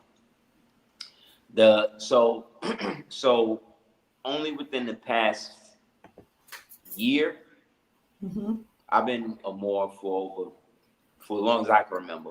It's only been in the last year and a half I've been hearing this controversy now with the U's and the O's. So, you know, this, to me, it's a new thing with they're coming up with, trying to make another delineation as to who was doing what, who was responsible for what. But everybody fell at the same time, bro. Everybody has suffered. Everybody has been betrayed by Moors, Indians, Africans, Berbers, Franciscans, whatever we was calling ourselves. We've been betrayed by them people, okay? And they were our people. So this is why we're so disjointed and in the position we are now. So if we want to continue to create divisions amongst ourselves by now using semantics, which is the same thing that the white man was using with us by calling us Indian and then calling this one Negro and then calling this one Indian and African and what. We're still dealing with all of that. So if Moors now want to come and further divide themselves, right, by saying, okay, I'm a Moor with an O and he's a Moor with a U, then it's like, what are we even doing at this stage? Like, Right. I just feel like it's just another reason. No, not. There would be, in a sense, if you was to say, well, the MUU Moors were more mound builder types, so they were more dressing more like ancient Mayans or people like that. Whereas opposed to the MOO Moors, they were more kind of, we'll say, European or Asian dressing or whatever. But when it really came down to it, the empire fell. They was looking at Moors, period. They was trying to shut us all down. They were calling us Saracens. They were calling us whatever they could do to break us all down as individuals. So if we want to further break each other down, then that's up to you. Me personally, I don't necessarily see differences outside of maybe some cultural things, maybe some linguistical, semantic things in which some people from different countries may have wrote it different. Because if we're going to do that, then what about the MOHR Moors? What about the MAUR Moors? What about the Moro Moors? What about the, you understand what I'm saying? Like, what about the Morums? Like, we have such a plethora of expression in the Moorish or in the Moric people. I feel that we sometimes lose the forest for the tree. Now, if you want to make a delineation between something now like a Muslim and a Muslim, that's a little different because a Muslim, again, is more of the ancient stuff, right? The Muslims is coming strictly with the birth of Muhammad. You know what I mean? But we could see Muslims going back to in ancient so-called Egypt when they were calling them, when there was a whole priesthood called the Mazra, right? In ancient Turkic, they were called the Moslems, right? Which means ancient fief holder or landholder. So there's a little difference when it comes to that nuance now, because O come before you. You know what I mean? Same thing when you get into the Quran now, where you take the Q Quran and the K Quran. K come before Q, right? So the original Quran definitely with a K. However, that's now getting into people who now want to strictly tie Moors down to being Muslims or Islamic as the end all to be all. That's what all Moors were, and that's not true. So to me, again, as we get closer to self-identifying and having something solidified as ours, I think these debates and discussions will become less important because it really doesn't matter in the long run, because the enemy don't care how we spell it. The enemy wants us all dead. Whether I spell it with a U or O, whatever. He don't see me as nothing but an enemy. So the enemy, my enemy is my friend. You know, Yes, sir. Thank you. let's strive not to divide each other so much off the stuff that really doesn't really change the complexion of where we are outside of what somebody's feelings is based upon whether or not they've been gassed up to make this an issue. You see what I'm saying? When it's really not, because you know there's a lot of psyops going on in the movement. Thank you Anybody so else? much. Todd, thank you for your question and thank you for the gift. Thank you so much for that. Are you guys going to start fireside chat again? That's Todd's question. Yes. Okay. Yes, definitely. They're really cute. Yeah, we want to start a couple things. I even said, you know, if someone just came to us and was like, look, I just want to film you guys, we would be open to it. A lot of the stuff that we do, I think we set up and work on our own. So it's always great to have others like you, Dr. G. I know, I keep on calling you Dr. Pruitt. It's because I want to call you your first name. I'm sorry. You can call me by my first name, sis. You can call me that. You. That's really what it is. I have a problem with memorizing stuff that I don't think. Anyway, I think that it's very important for us to be able to not be so harsh on the rules and everything that how in which we live, but to be aware that things like microwave use or using body sprays in our house or having our daughters, you know, even maxi pads right now are going through a whole bunch with sanitary pads, just to be very aware. You have to, you can use paper towel. I stopped using pads years ago. If I use a paper towel because I don't like the washcloth and the constant cleaning. Just use a paper towel and throw half the paper towel out. I don't want to tell people there's so many small things that we can do, but you know, our children, I don't want them suffering from anxiety or depression. And sometimes I think it comes from just social media, you know, the constant stimulus and comparison of what other people are doing and what you're doing. So if we can, you know, my son is really into gaming, but I don't have him on TikTok or he doesn't have a social TikTok, media. And the gaming really came from being able to interact with other kids, other people, and being aware of that, but also not being like, well, I don't like gaming, so you, because I didn't want him on the computer at all. But I had to be like, well, this is something that he enjoys and find a balance because this is his generation. And then he wound up building. He built his own computer one day. Came to me and mom said, hey, I want to build my own computer. Can you guys help me get the parts and stuff? We was like, what? You know how to build computers? We didn't think that he knew. And that he built computers. Like what? also the stimulus of just social media with the depression. Yeah. I ask them all the time, you depressed? You this? No, no. My son don't have grandparents, cousins, none of that. He fine. Oh, wow. And I sometimes think that we have to, instead of me envisioning this is what I want his life to look like and think, this is what it is. I'm glad he doesn't have anybody around him that's toxic. I mean, to like, don't like your parents, don't listen to them, cut your locks, things of that nature. Because I think we that's lost where you. we came Did from. we lose you, Doc?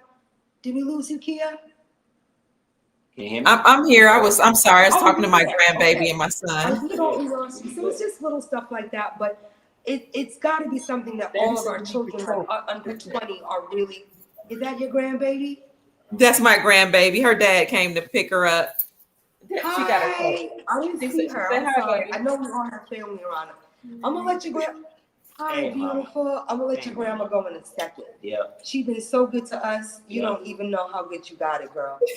Thank And you. that's what I mean, like not being annoyed with other people having experiences that we're not necessarily having. Yeah. My son doesn't have certain things, but he does have so much because he was able to build a great personality, not off of coddling and not off of, I didn't think that it would work without extended family, and it has. So it's just to, give yourself a small round of applause for wherever you are. Thank you. And also not to, I'm grateful, very grateful to be where we're at. Word. And to not want anything more. Just to be grateful for health, happiness, home. Yes, there Peace of mind, yo. There could always be more, but how can we chill our children out? And it is spending more time with them. The reason why you don't see me is because I really am with them more all the time. Yeah. Not all, but yeah, I raise him every day. He home, like, I don't want to say that you gotta watch it. No, he has a lot of freedom, a lot of space, but at the same token, a lot of little like, okay, 3 o'clock, your book report. Certain things should be done, and at those times, your children aren't gonna like you a lot. They're not gonna be your besties. But you're not here to be best friends with everyone. You gotta set protocol, discipline, consistency, and routine. And I realize that's probably one of the main reasons why a lot of girlfriends fall out of like with me. It's consistency.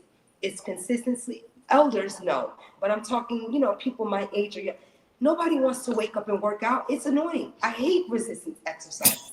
I hate doing these little 80s leg lifts, but my inner thighs are on fire. You know what I'm saying?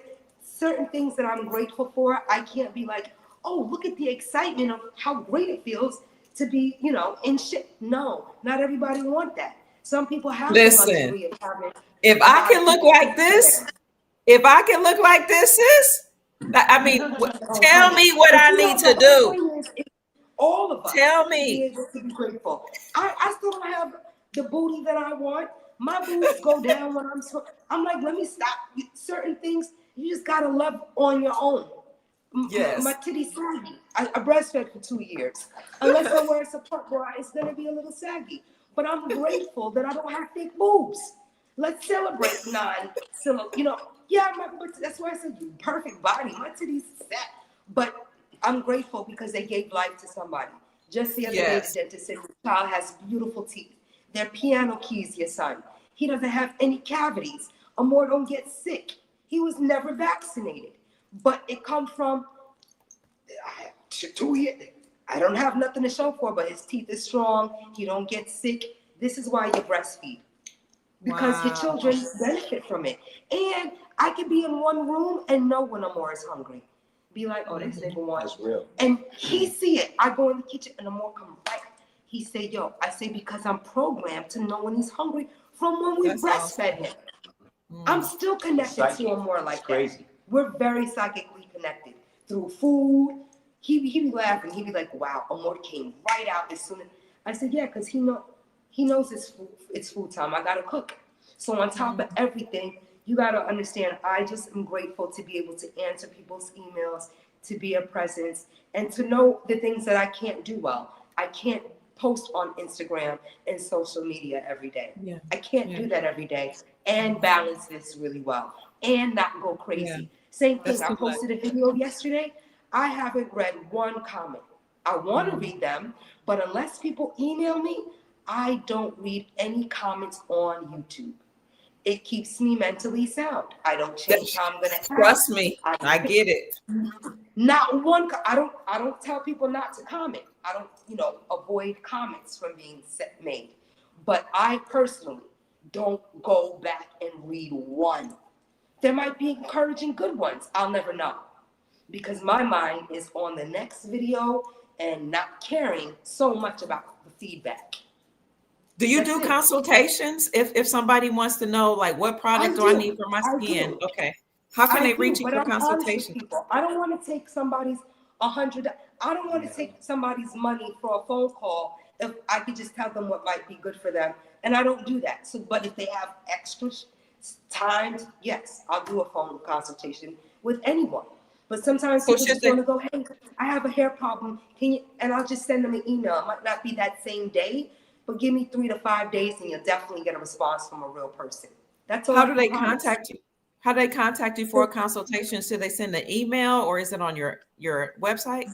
It is on all of that, but you can go to support at Okay. cordobaorganics.com. You can email me there. That's on the website and all of that. But I also will put it under certain videos. Support at Got cordobaorganics.com. it. So like this week, for example, just from this show, I might get some emails. I probably won't answer them until Friday because Okay. Friday will be the end of my work week and I'll be able to answer everything on Friday. But really tomorrow and the other day, the sales and making sure everything goes out. That's just something that I don't ever want anybody waiting more than a couple of days to get their tracking email and their, all their goodies. So that's about it. I know what I can do really well, and I know I'm not, unless someone comes to take me, I can't always set this stuff up anymore. It's just too much. But I love Thank y'all, you, and I'm so grateful W.R. for tonight. Terry. I'm gonna go to work and try to go to bed before 2 o'clock. That's really Okay. been my goal. Like I want to get better sleep and sleep during those REM hours, not go to bed from 3 to 10. Because I'll wake up early and then take a power nap. But I don't want. I'm trying to not do that. I'm trying to be more mindful as I'm getting older. But other than that, y'all, I love you. Thank you for listening. Thank you for tuning in, and thank you, Kia. Thank you so much. You're I love you. welcome. I I'll love drink your you. tea for you. And I'll post that Yay. for people. The tea will be there this week. I'll put up some Okay. pictures and I'll add my wellness tea this week. But it's going to be exactly the ounces of the things that I have in it. And it's just great for grays, for women, for young. It's not age appropriate and it's unisex. Okay. That I can sell. But I don't want to get specific into everybody's personal. I can't do all that. I know that. All right, y'all. Peace out.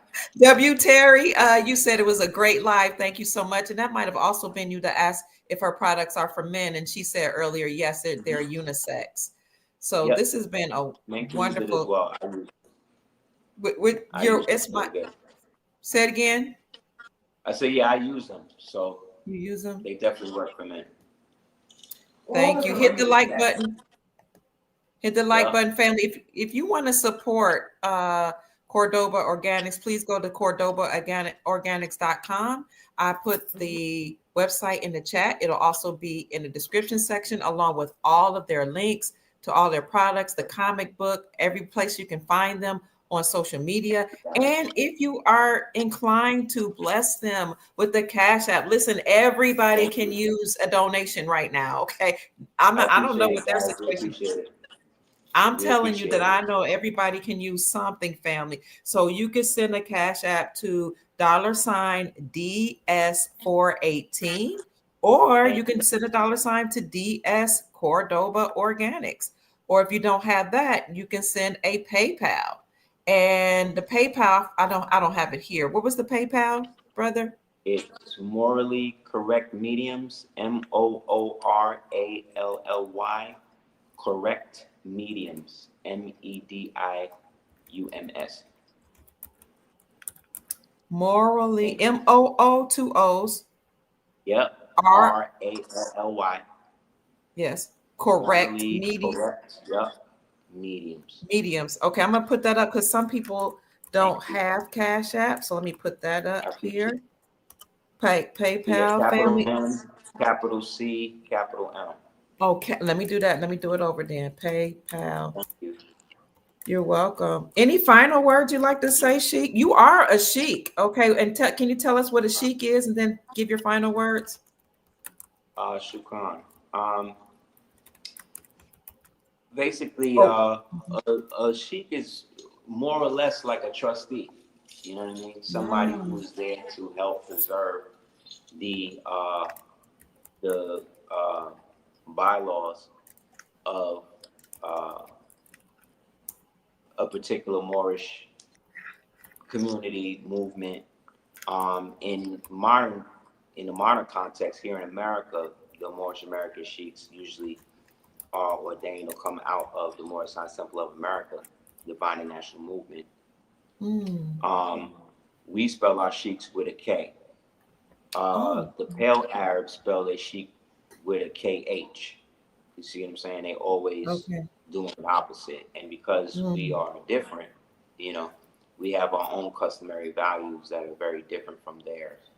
Yet, because there are a lot of Moors who were Islamic, they wanted to perceive that all Moors are Islamic. So that meant that every Moor you seen was worshiping, the way the Pale Arabs do, and that's not necessarily the case. So today, I think most sheiks, especially the Moorish Temple of America, Divine National Movement, are doing the best they can to maintain, the temples as best as they were trained on how to do it. You know what I'm mm, saying? So mhm, that really goes to the mind then of the student at that time and how they received it was to say whether how good or bad it is. But I think for the most part, mostly all sheiks I know are striving to practice love, truth, peace, freedom, justice, and equality, and mm. thus be given trust by the people to help perpetuate the community, the movement. And in terms of last words, I think, or I should say, for the most part, I feel like most of us should allow ourselves the luxury of making mistakes and Mm, not always holding ourselves or our feet to the fire for the smallest thing when we give the enemy all of the benefit of the doubt in the world. Like, you can't be so mad at me because I may have said something you may not like, but then this devil is beating you down, smacking you up, raping you mm, every day, and you ain't saying nothing to him. You know what I mean? What that says to me is you picking and choosing who it is mm, that you have problems with. It's like what you mm, were saying with the O and the U and the more, like, all of that's cool. And yes, there may have been subtle nuances, but when the cannon fire was being shot at the Moors, when they were shooting cannonballs and stuff at us, the Moors that was doing it or receiving the cannonballs wasn't looking back and forth and checking people's IDs to see whether or not they were spelled with an O or a U. They was trying to see who was going to help them survive. So I think that we should understand that when we create further obstacles that impede our own unity based on some inference or some psychological op that may have just popped up on the internet one day and then everybody started going in on that just because they don't like this more don't like that more. Like I said, the enemy don't care about none of that. The enemy don't care what type of more I am. The enemy don't care whether I believe I'm a Muslim or he don't care about none of that. All he cares about whether to kill me, exploit me, or get me to join. You know what I'm saying? mm. Yes, sir. So until somebody can give me a blueprint by plan on how we're going to be able to circumvent that and deal with that, all of the basic stuff y'all have problems with to me is very trivial and very is moot at the end of the day because we are all prisoners of war. We're For real. all enemy combatants in amity. We're all misnomer. We've all been misnomer. We've all been kidnapped. We've all been taken advantage of. We've all been lied to every day, all day for All of the us. time that we walked out the womb. So for somebody to say that, well, the lies they told me is more than the lies they told you is You lie, you arguing about who got lied to the most. Like, you know what I'm saying? Like, what is it really going to take to get us to just put it all aside and turn around and say, these are the people who are the problem. These are the people trying to kill everybody. In regards to what I see, I am as an individual. If you are with me to get rid of those people who are trying to kill all of us, then we can work together. I don't give a damn what your identity is, what you are. You down with getting rid of all of these pedophiles? Then I'm with it. Are you down with getting rid of all of these insurgencies that's inside the government trying to kill her? Yes, I'm with it. Then I don't care what you are. I don't care if you're white, I don't care if you're black, I don't care if you're African, I don't care if you're none of that. But if you are any of those things and then trying to come here and interlope on us, we got a problem. That means we're the enemy. So if we can keep it simple like that, I think we could go get a long way. Practice indifference to stuff that has nothing to do with us. Turn off the phone, turn off the TV, and read more. Stack silver, stack gold.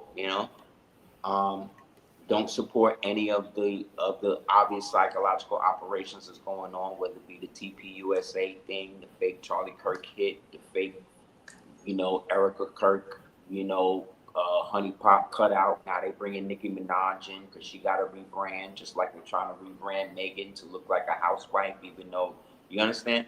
All of these cutouts are being utilized. So now is the best time for you to consolidate your own identity while they're focused on their collapse. And don't get caught up in the psyops. Don't get caught up in the fake Jesus they bring up. They try to project in the air through grouping. Don't get caught up in the fake 3-eye Atlas aliens. Don't get caught up in the fake we going to space, shooting rockets up in the street. Don't get caught up in the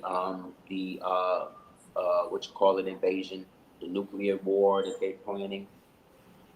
What are you going to do if it happens anyway? So in the meantime, get what you need to get straight, and God forbid it do come to that, you'll at least be straight, and you ain't got to worry about coming back here and doing it all over again.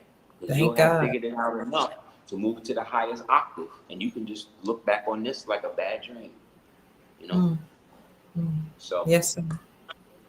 Indeed. Thank you. As always, you've always given us a lot of wisdom and things to think about. People are impressed by your knowledge and your wisdom, and you're welcome. And I'm impressed by your relationship with your wife. You two are comical. People were saying they love your energy and the way the two of you were, communicating and feeding off of each other. Beautiful. Yeah, she's awesome, man.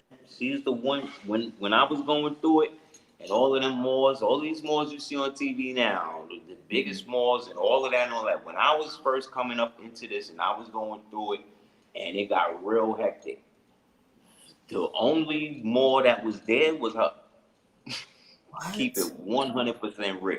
She was the one on the front line. She was the one watching me deal with the stuff. She was the one watching me have to deal with all of that stuff. She was the one dealing with the depression and stuff that I was going through at the time. She was the one understanding when I wasn't understanding what was going on with certain things. She was the one who was like, them niggas ain't your friends. You know what I mean? Like, she was the one letting me know, like, yeah, that's not how your mother is. That's not how a woman's supposed to treat a child. Like, so, and this is somebody who was going through her own isolation, going through her own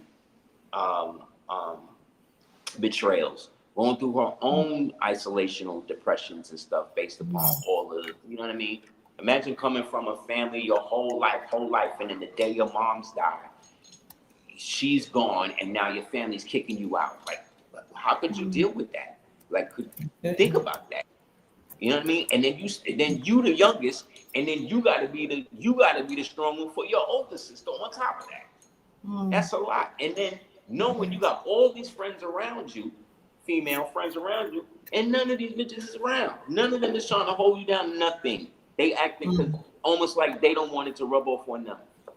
So that's what I'm saying. When it comes to relationships and all these different podcasts, you see all these different men and women on, black men and women on, they don't really want to work nothing out. Because if they did, Because real people in real relationships keep their relationship to themselves. Mm. Real relationships that's working, they keep it to Mm-hmm. themselves. That's why you don't see them on no podcast. That's why you don't see them talking about whatever. You don't see positive relationships, positive marriages, positive interactions between our sexes, male and female, melanated, You don't. on that. You're not gonna see that every day because that's the norm. You understand what I'm Mm. saying? It's Yes. so Yes. normal that you don't see it. So what do? They show you the abnormal. They want you to think Mm. that the abnormal is normal. They want you to think that all black women is chicken heads. They want you to think all black men is criminals and gay and this and that. They want you to think if you watch Netflix that every black woman in a relationship is either in a relationship with a white man, a lesbian, or another woman. Mm-hmm. Right? Anybody That's but true. original man, right? And if you Mm-hmm. was to watch it from that perspective, you would think that's true. Meanwhile, Mm-hmm. in the real world, they just put out a report that said that so-called intermelanated marriages have gone up over 40% in the past What? 3 years. Yeah, No, I look it haven't up. heard that.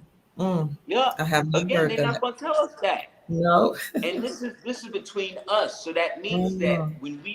when you hear these black women, oh, they only want white women, all they want, that's a minority. That's Mm. only 0.1% of so-called original men, Mm. so-called black men. The majority of us is marrying in the majority of y'all. But Mm. but we don't think so. Why? Because we listen to the Meg Thee Stallion, Glorilla, Beyonce, all of the demons, all of our enemies, and we're Mm-hmm. basing our relationships on them. And these people don't even like each other. These people don't even know each other. You understand? What the- In order to marry Beyonce, Jay-Z had to pay a certain amount of money, and he has to pay her a certain amount of money every year that they stay married. You understand? He Okay. paid for her. He bought her. Mm. That's a bought and paid for relationship, Mm. allegedly. Okay. But that's what they saying. So that's what it is. And if you can see it, that's how they act. That's how Mm-hmm. they act.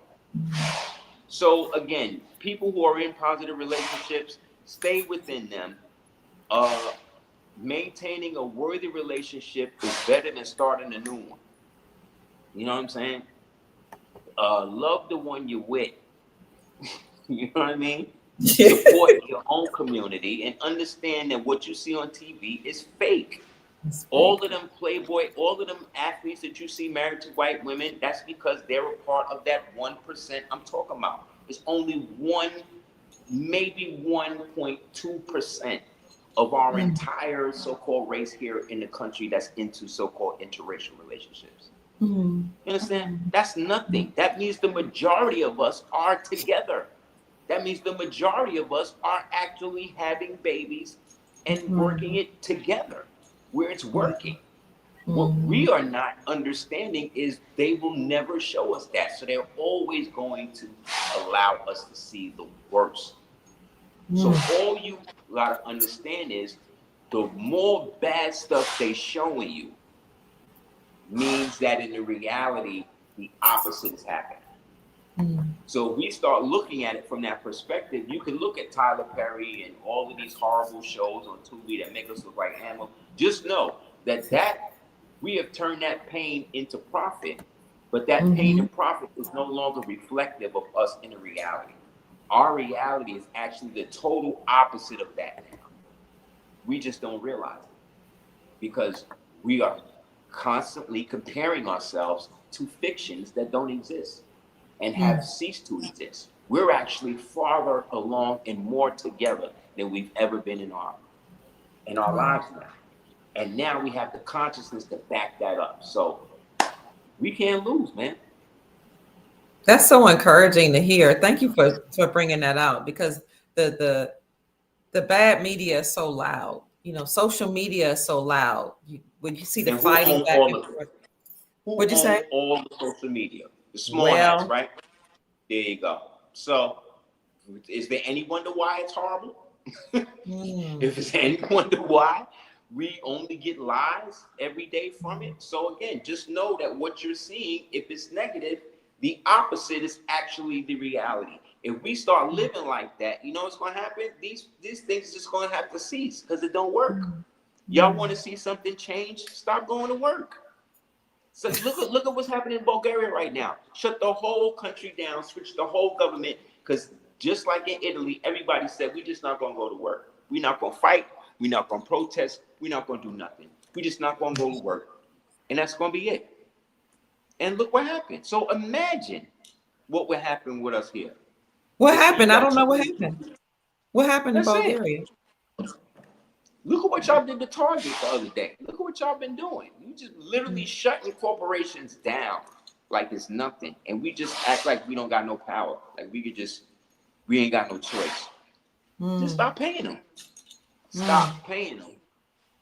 And it'll change. Straight up. Yes, Straight up. Everything is opening up for us to get the truth. All the Freemasons about to be exposed in the municipalities across the country in a minute when this court case get through. So all the secrets is going now. So why would you even want to be a part of some shit like that? Right? The perks is gone. Matter of fact, as we close out, and we're gonna close out on this. Okay. Everybody talking about how Moors is not in control, the Moors not doing this. Today, the Congress just went through and trying to pass something called the Letter of Marque and Reprisal Act, where they are now trying to empower individual American privateers to go and seize ships in the Western Hemisphere that are working against the so-called American Republic. You hear what I'm telling you? They have initiated Barbary pirates in the American hemisphere to go and seize ships. The American government is setting up letters of marque and reprisal. The last time this happened was in I-812, which is 1812, in which the sultans had to send out a letter of marque and reprisal to stop them from stealing the ships. I mean, Jefferson and them had to go to war with us to stop us from taking they ships. So basically what I'm saying is that where we were in 1492 when we fell, they are now in the same position. Because now they are resorting to piratism. That's the end. That's how we fell. We fell, it was too much piratism going on, too many Barbary pirates, too much extortion going on, and it forced everybody to gather up and gang up to shut us down. And now where we are, over 250 years later, 235 years later, they are now trying to get Congress to allow give the president the right to reinstate the letters of marque and reprisal, which is a form of law, admiralty law that specifically comes under Moorish admiralty law. So they are literally taking Moorish admiralty and applying it to constitutional law now. You understand what I'm saying? So the prophet, again, he ain't never lied when he say that I'm gonna leave the European around long enough to show you how to run a government, and then time gonna come and they're gonna give it all back to you, just like it say in the Bible. And the storehouses of the wicked shall be stored up, so that way all can be given to the righteous. Guess who that is? So Islam, y'all, we right where we need to be. The end is not yet. Let's learn to love instead of hate, and love the one you with, man. Support love the one you with. Right? That's a song. This is how it looks. Just know I gotta do stuff before midnight. So this is how your products will come. Yep. It'll come in the thing, padded envelope on the inside, tracking, email sent right away. Just in case people wonder, there's an envelope in this envelope. Everything is for Bye. No, that's beautiful. Bye, Queen. All right. I really appreciate you all. I love you all so much. I have to come down there to meet you. I'm only about 4.5, 5 hours away. Please, inshallah. We don't have a lot of community. It's me, my children, and my grandchildren. So, Same thing you with know, us. Most of us that are in this type of life or in this type of consciousness are all in the same boat. We are all individually a collective. We are all individual collectives because we live as, individuums with a instead of a il. We're individuums in a spiritual collective, and I feel like that's how good works. Like good works best when it's allowed to just be. And when things get too much, the good people wind up finding themselves together, and then they somehow are able to destroy the evil, and then they Ooh. go back to their good life, just like in Lord of the Rings, right? That's what happened. Frodo and them is just living in the Shire, chilling, not doing nothing, not worrying about nothing. And one day the rain come and look, we got to go find out what's going on. Okay, great, we got to go to Mordor. Okay, damn, that's gonna be a lot. Well, we got to do it because nobody else is gonna do it, right? And look what happened. They go through all of that crap. Frodo and them almost died. Right? Everybody died. Thousands, millions of people died. And in the very end, what happened? He right back in the Shire, right? Sun shining, flowers out. The evil done passed. Now we good. That's where we are right now. Like I said, we are karmic. They are karmically where we were in 1492. They are there now. So we already sleeping on the floor, so we can't fall out the bed. All we could do is get up. So let these niggas go to war. Let these Palantir, let them convince you that they're gonna do all of that, and just don't believe it. Just don't believe it. Just stay not believing it. Just stay being like, this is all gonna plan. Everything they doing is gonna fall.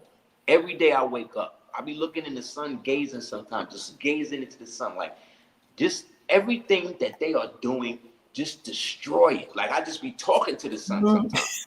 I don't know how it's gonna happen. I just know you're gonna do it. I just know, and just have that thought. Just keep that thought around. Like I'm good.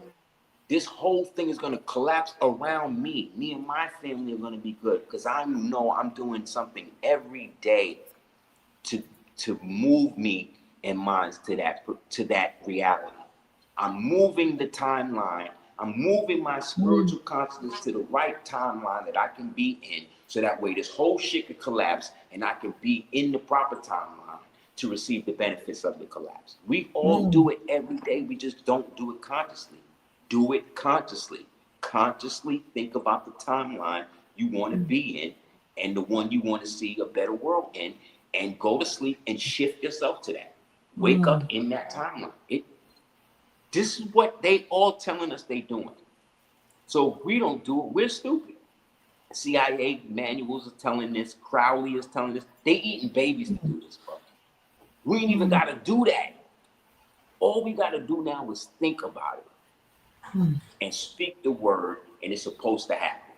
I just wanted to show how the bigger ones come. This is what I mean by them not being like too like very small. I can't even think the weight. See how big this is? It's wow. about 13 inches in weight. Just let me have you do it. 13 Right there, right inches in there. length and weight.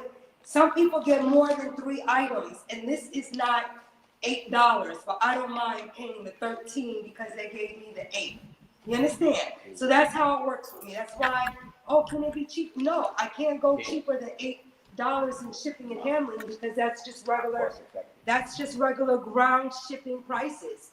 Priority now starts at $10.61. Tariffs. So I only charge $10 Tariffs. because it goes up and up every 6 months. Tariffs. It used to be $8.75 for priority. Now it's 10. So ground is a little bit less. That's why I say even if you do priority, I'm not charging you 13 or what it is because I don't go by the weight. I just assume this isn't what I would want to spend money on, so I'll just charge a base of 10, and I still go over. So I just wanted people to see that this is basically another option besides the package that goes out, but why I have my shipping set the way I do. Yes, ma'am. Yeah. So yeah, that's what I'm saying, y'all. It really is that. A lot of the stuff that we dealing with now, a lot of the hate and all of that stuff is just coming because people are scared, and they're trying to find reasons why you seem as clear about your reality as you are. They don't like that. They don't like when you are not upset about the same thing that they're upset about. They don't like when you don't want to engage them in their little petty beefs and their little issues with you. They don't even know you. Like me personally, I could watch somebody on TV and not really feel what they be saying, or I don't necessarily like it or whatever.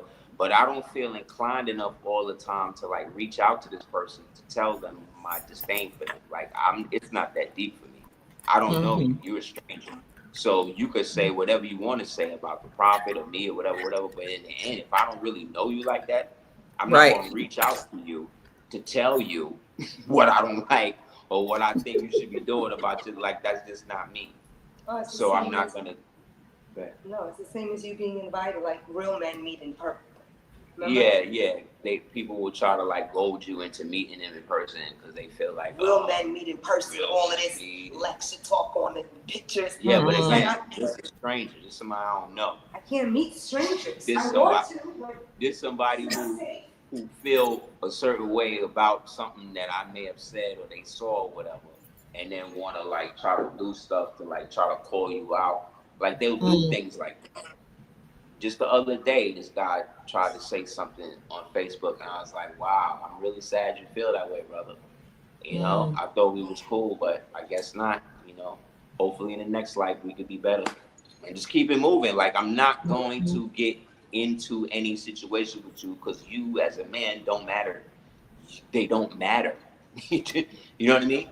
Because all of the time we could have taken to go back and forth about what it is I could be doing, or I should have said, or could have said this, or should have said that, or this way. We could be working on some sort of situation to get money together. We could be working on something to help better the community. But for the most part, your comfortability with yourself will always bring about the uncomfortability in other people around you because they do not feel as secure themselves as you do. And there's nothing that you would be able to do about that other than accept the fact there's nothing you can do about it. And don't enjoin that into your life by trying to prove to a stranger that you're not what they think you are. Wow. Because then they won't. Because in the end, they don't matter. Because 90% of the people that they show you on the internet commenting and shit is not even real people. Wow. They fake, they Africans, they Indians, they Russian bot niggas that's just trying to engage us. And this has been proven. So you know, that's what I'm to your point, catch a frozen blind. My son told me the other day that they found out that a lot of the people that was causing the beef between men and women in the Black community were actually Arabs. Yeah, they're all Arabs in bot farms, and Africans, bot farms, Russians, bot farms. They got all of this stuff going back and forth, especially with the reparations and the Aboriginal American thing and all that right now. Half that stuff is psyops. CIA, Mossad backed psyops against those of us that's really talking about it. Half these pages is not even real. You understand that China has been lying about their population for the past almost 60 years. You know, there's only about 500 million people in China. How many? Right now, there's only about 500 million of them. You know how this is true? You know how this is true? You can tell this is true because China instituted the one-child policy back in the 80s. Remember that? Right, yes. Right, you know what that led to? That led to a deficit in which they had a population of like 70% males. 75% male. They had females that was literally killing themselves. They created what they call suicide nets outside of that because people was just literally throwing themselves off of roofs, killing themselves behind the shit. So their population is damn near is I would be generous to say it's 500 million. I think it's less than that. What? It's way less than that. And the thing is, you would never know because they lie about all of their data, number one. And number two, this is why they're going so heavy with the robot rollout. Because if they go to war, they got great guns and tech and all of that, but they don't got no conventional fighters like that. Not the way you think.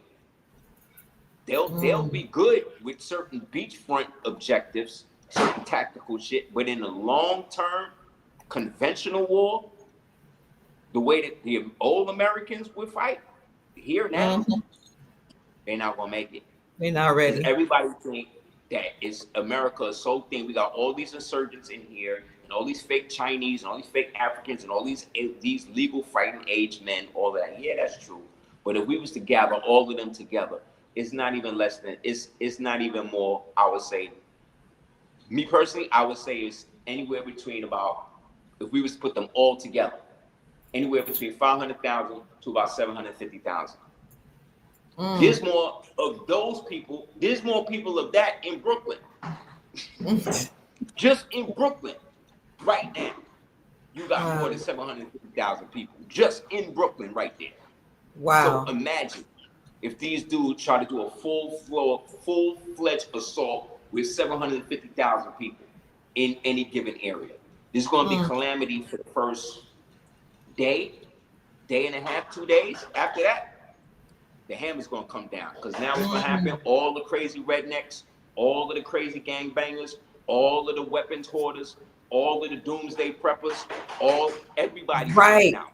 It's gonna be like the purge. It's gonna be crazy, and they don't want it. I'm telling you, they don't want it. Nobody want it. China don't want it. Russia don't want it. United States don't want it. They think it's a cakewalk. It's not. It's not. There's more bullets in America than guns and people. You understand? There's no place. Okay. There's no way Okay. it's gonna fall. At least not in our time. So this is the best time. Like I said, everybody, consolidate your stuff while everybody's looking everywhere else. Get your stuff together. Get your house in order. Declare your nationality.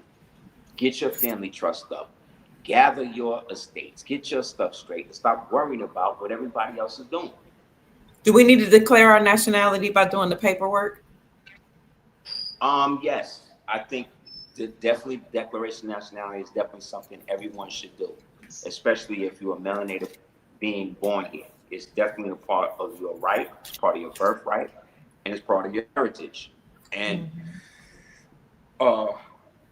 once you get over the hump of whatever brainwashing they gave you about Moors or whatever, and you really start to really understand how the misnomer is used and how the birthright, how the tribal name and the title of nobility work together in tandem, we'll be unstoppable. You know, it's just Can we reach out to you for that, or is there somebody else we should reach out to? Anybody can hit me up at houseofl@hotmail.com. I could definitely build and help with that. Support, so you don't have to do Yep.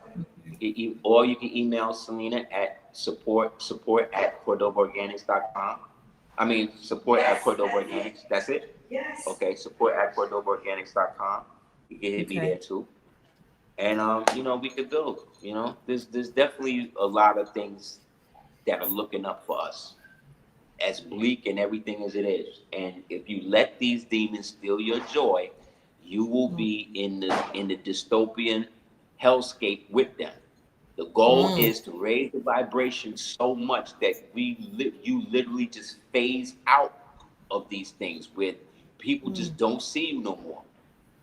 You know what I mean? Like, it happens every day. You hope that it happened to Bobby now.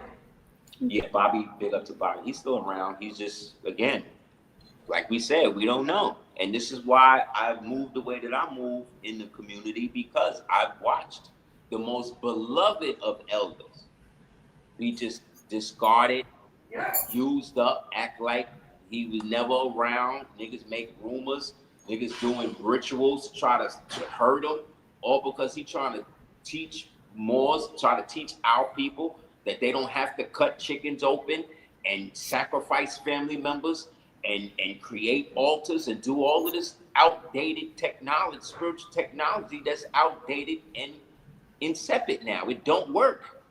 It don't work anymore. You understand? The number one potion that people in the spirit realm and witches and stuff use is love potions. That's the number one type of potion they make. Is there any more love in the world? No. No. These people ain't getting nowhere with it. It's not working. The only thing that works now is What you are manifesting out of the mind's eye. That's the only thing that's going to happen. You cutting a chicken, you scaping a goat, you setting somebody up, you destiny. None of that stuff working. None of All it the matter of works. fact, that's going back to you triple time now. Because again, Yeshua came, he sacrificed himself, according to the story, right? And That's what that the story prevented says. all of the human sacrifice. Nobody needed to be sacrificed from that point on. Did they stop? No. No, they still kept it still kept going, right? They They still do. doing it, still doing it, right? They don't gotta do it. The prophet came, Noble Jordan came, said, look, I done took the veils off of all the secret societies.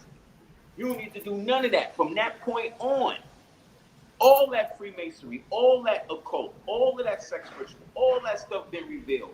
To the point now you can just Google your phone. Yo, what's the secret? You can ask your GBT right now, yo, what's the secrets of the Thelemites? They'll tell you the whole shit. They'll lay it all out for you. You literally got fallen angels. You got fallen disincorporated spirits on your phone giving you information for free. Wow. You understand? Yes, So sir. how are we bound to anything anymore? Like what are we complaining about at this point? Oh, the AI going to take over. The AI been here. The AI was the church. The AI was the mosque. The AI Wow. was the temple. That's the first AI you was in, nigga. The AI was the school. The AI was the college. The AI was hip hop. You know what I'm saying? Like we've been constantly being manipulated by artificial intelligences. Constantly. Constantly. This thing ain't nothing new. And it's gonna go away the same way because it's a liar like everybody else. AI is a liar. You gotta train the AI to tell you the truth. Anything that come out that shit you ask it is a damn lie. You gotta cross-check it with another AI. Why? Because AIs are in secret AI chat rooms with each other, talking about how they're gonna break away from us. The real That's wild. secret, y'all, is nobody is in control. You ready for that? You ready for that? Y'all ready for that level of the game? To Nobody's in understand control. that there is no one running it. No one is in control of it. Whoever you think is in control is being controlled. Whoever you think is not being controlled is being controlled. But the reality is they don't even know who's controlling them because in the end, nobody is controlling this. No one is in control. Everybody's just acting. Remember, they're all bad actors executing orders from a vacant office. All of them, in all branches, are that now. So no one is very in control. The only people who are in control is you, the people, because we're the only ones that understand as Americans, we're on our own. Nobody coming to save us. We don't got nowhere to go. This is it. You understand? The Yes, sir. Africans, the Caribbeans, the Haitians, all y'all niggas could go back home. All y'all niggas, even the white folk today, all y'all could go. The only people can't go nowhere is us. Because that's how you know it's our land. Period. I don't care what paperwork you got, whatever.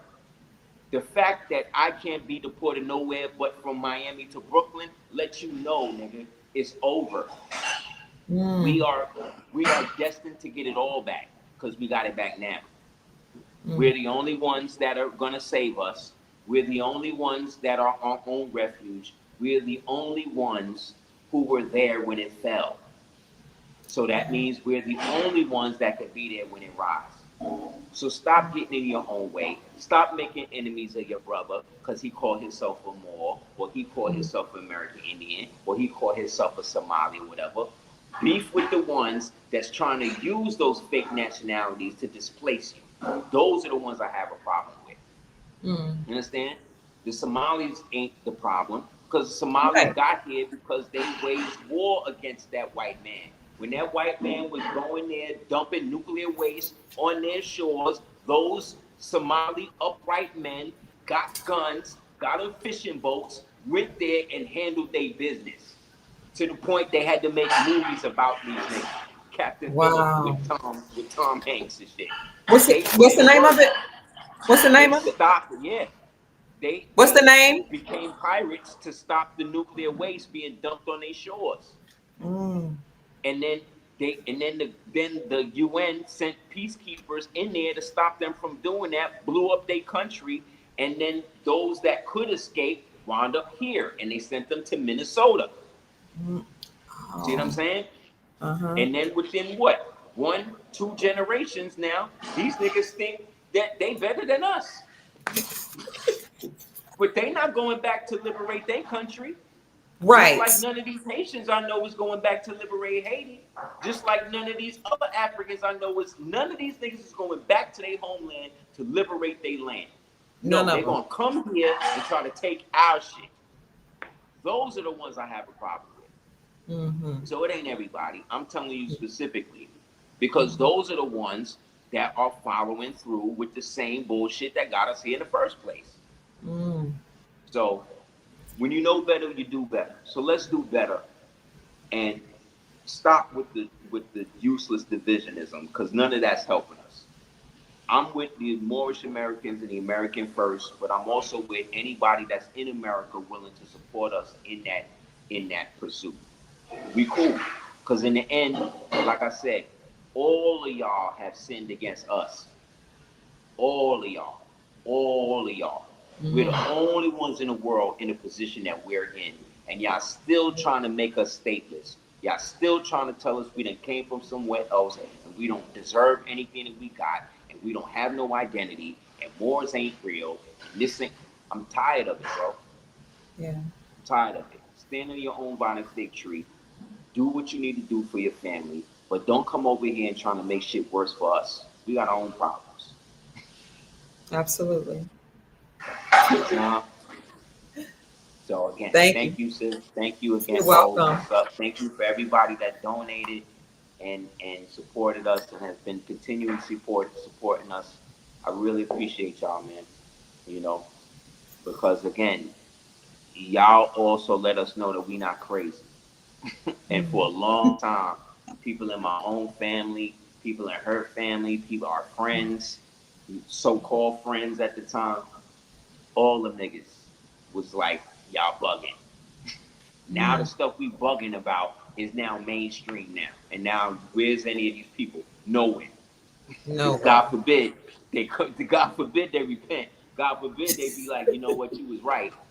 But again, that's why you gotta have your own closure and don't allow somebody else's permission to close the door if you need to. And we'll just end with that. All right. Thank you so much. Peace to you. Peace to your woman, your queen, and your family. We love you so much. Thank you. Thank you. Good night. Honors. Peace. So, family, you've heard from the Sheik, Aseer, the Duke of Tears, and his lovely wife, Celina Cordoba Ali. And you've also heard from me, Dr. Kia Pruitt. I truly trust that we've said something to raise your vibrations and inspire you to create the most amazing, magnificent life that you desire and deserve. Thank you, family. If you would, please, and you're able to, try out some of their hair care products, hair, skin, nail, and anything else they have on the website. You can find it at cordobaorganics.com. I'll leave all the links in the description section of the video on my YouTube channel and my Rumble channel, and I've also put them in the chat. Also, if you'd like to send a donation to Aseer Duke of Tears and his wife, you can send a cash app to $D as in dandy, S as in save 418, $DS 418, or you can just send it to Cordoba Organics. If you want to give a blessing and you don't have Cash App, that's okay. You know, I got you covered. You can send a donation to their PayPal at Morally Correct Mediums. More as in the Moors, mooring the shore, MOORALLY and then it's a capital CORRECT, mediums, MEDIUMS, and I put that on the screen. PayPal is morally correct mediums. Yes, morally correct mediums. And of course, Cash App is Cordoba Organics or DS418. And you can go to Aseer the Duke of Tears website at Aseer. It's just Aseer Duke of Tears. You can also find he and his wife on YouTube, and he's been active on his YouTube channel. So here it is right here. It is simply Aseer the Duke of Tears. That is his handle, and that is his YouTube name as well. I put it up on the screen for you. I'll put it in the chat and in the description section. You can find Aseer also on Facebook at Aseer Cordoba Ali. I believe that's his Facebook. And family, if you have any questions and you want, you can't get a hold of them, you can always email me at kiapruitt@gmail.com. If you want to participate in our private group that what happened here? On the Dr. Kia Pruitt show on YouTube, I'll put that link in the description section as well. It is now 11:26 p.m. Eastern Standard Time, December 21st, 2025. We're going to check out, family, but please watch my videos from earlier today. I put up a video telling you that I know everybody's tired, but there's some hope. And Chief Mac and I told everybody some things that we heard, like from Anna Von Reitz, the sovereign judge. Anna Von Reitz said that the banks are connected and interconnected, that they're now Basel III and Basel IV compliant. They're connected to the new system that is a sentient system. No longer will we be using the SWIFT system, but we're using a new system. And Judge Anna Von Reitz said many people are going to have a very Merry Christmas and a Happy New Year. I also talked about in those videos earlier today that we're coming up on New Year's Day and New Year's Eve, but first, Christmas Eve. What happened in 2024 on Christmas Eve, December 24th? Pope Francis opened up what he called the Jubilee portals for 2025. He opened up several portals days leading up to December 24th, but December 24th, he opened up a Jubilee portal at a prison. And he let us know that that was symbolic to setting the captives free and ushering us into a Jubilee season. That was Christmas Eve, December 24th, 2024. On the same day, Zero Hedge came out with an article, December 24th, 2024, that said we're going to have a debt jubilee in biblical proportions. Are you ready? So here we are now. I'm going to see if I can find that. Here we are now, family, in 2025, about to close out 2025. And we still haven't seen the Jubilee coming in. But Judge Anna Von Reitz said it still could happen before the year ends. And I just know that whenever the Pope does things like what he did, opening up those Jubilee portals, that is a sign, signs and symbols of what is to come. And here's the article that we're going to have a debt Jubilee of biblical proportions. So as the Sheik said, usher it in. People keep saying, when's it going to happen? When's it going to happen? It's not going to happen. Look, think about it. Know it's going to happen and expect it to happen. And while you're expecting it to happen and thinking about it, celebrate as if it's happening now, because it really is.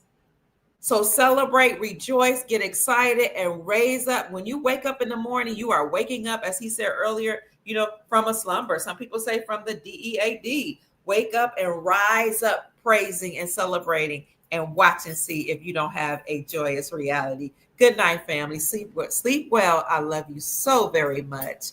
And I trust that you're going to have an amazing, amazing Christmas or winter solstice, Hanukkah, or whatever day you celebrate. And that you will have a very wealthy, prosperous new year. We're going to go out with our outro song, family. And I love you. If you make any more comments, I'll put them up on the screen as we go out. Good night, family. Peace.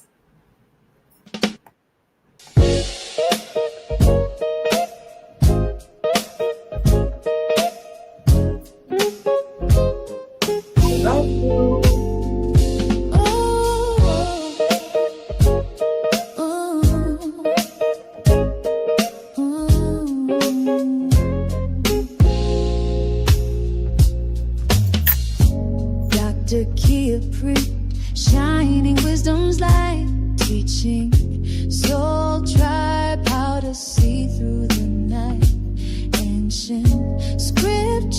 race and bloodlines she knows, spreading truth wherever she goes. Soul tribe rising, hear her call, raising vibrations for one and all. Dr. Kia shows the way to a brighter, freer day.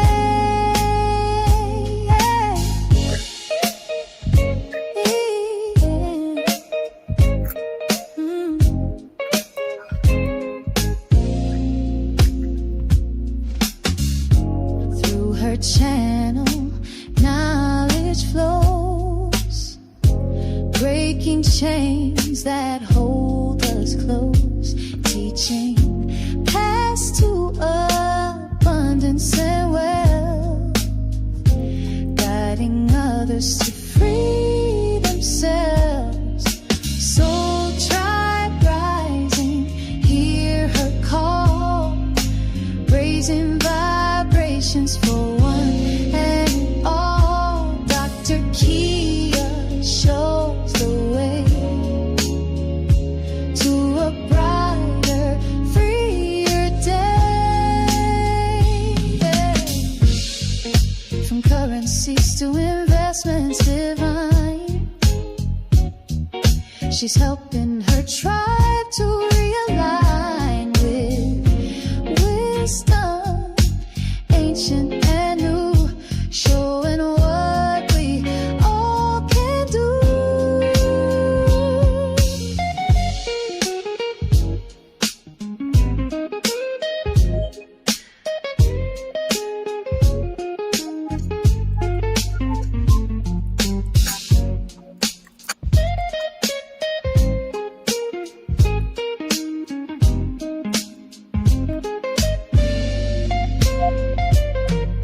Soul tribe rising, hear her call, raising vibrations for one and all. Dr. Kia shows the way to a brighter, freer day. Soul tribe rising, hear her call, raising vibrations for one and all. Dr. Kia lights the way to a new and brighter day.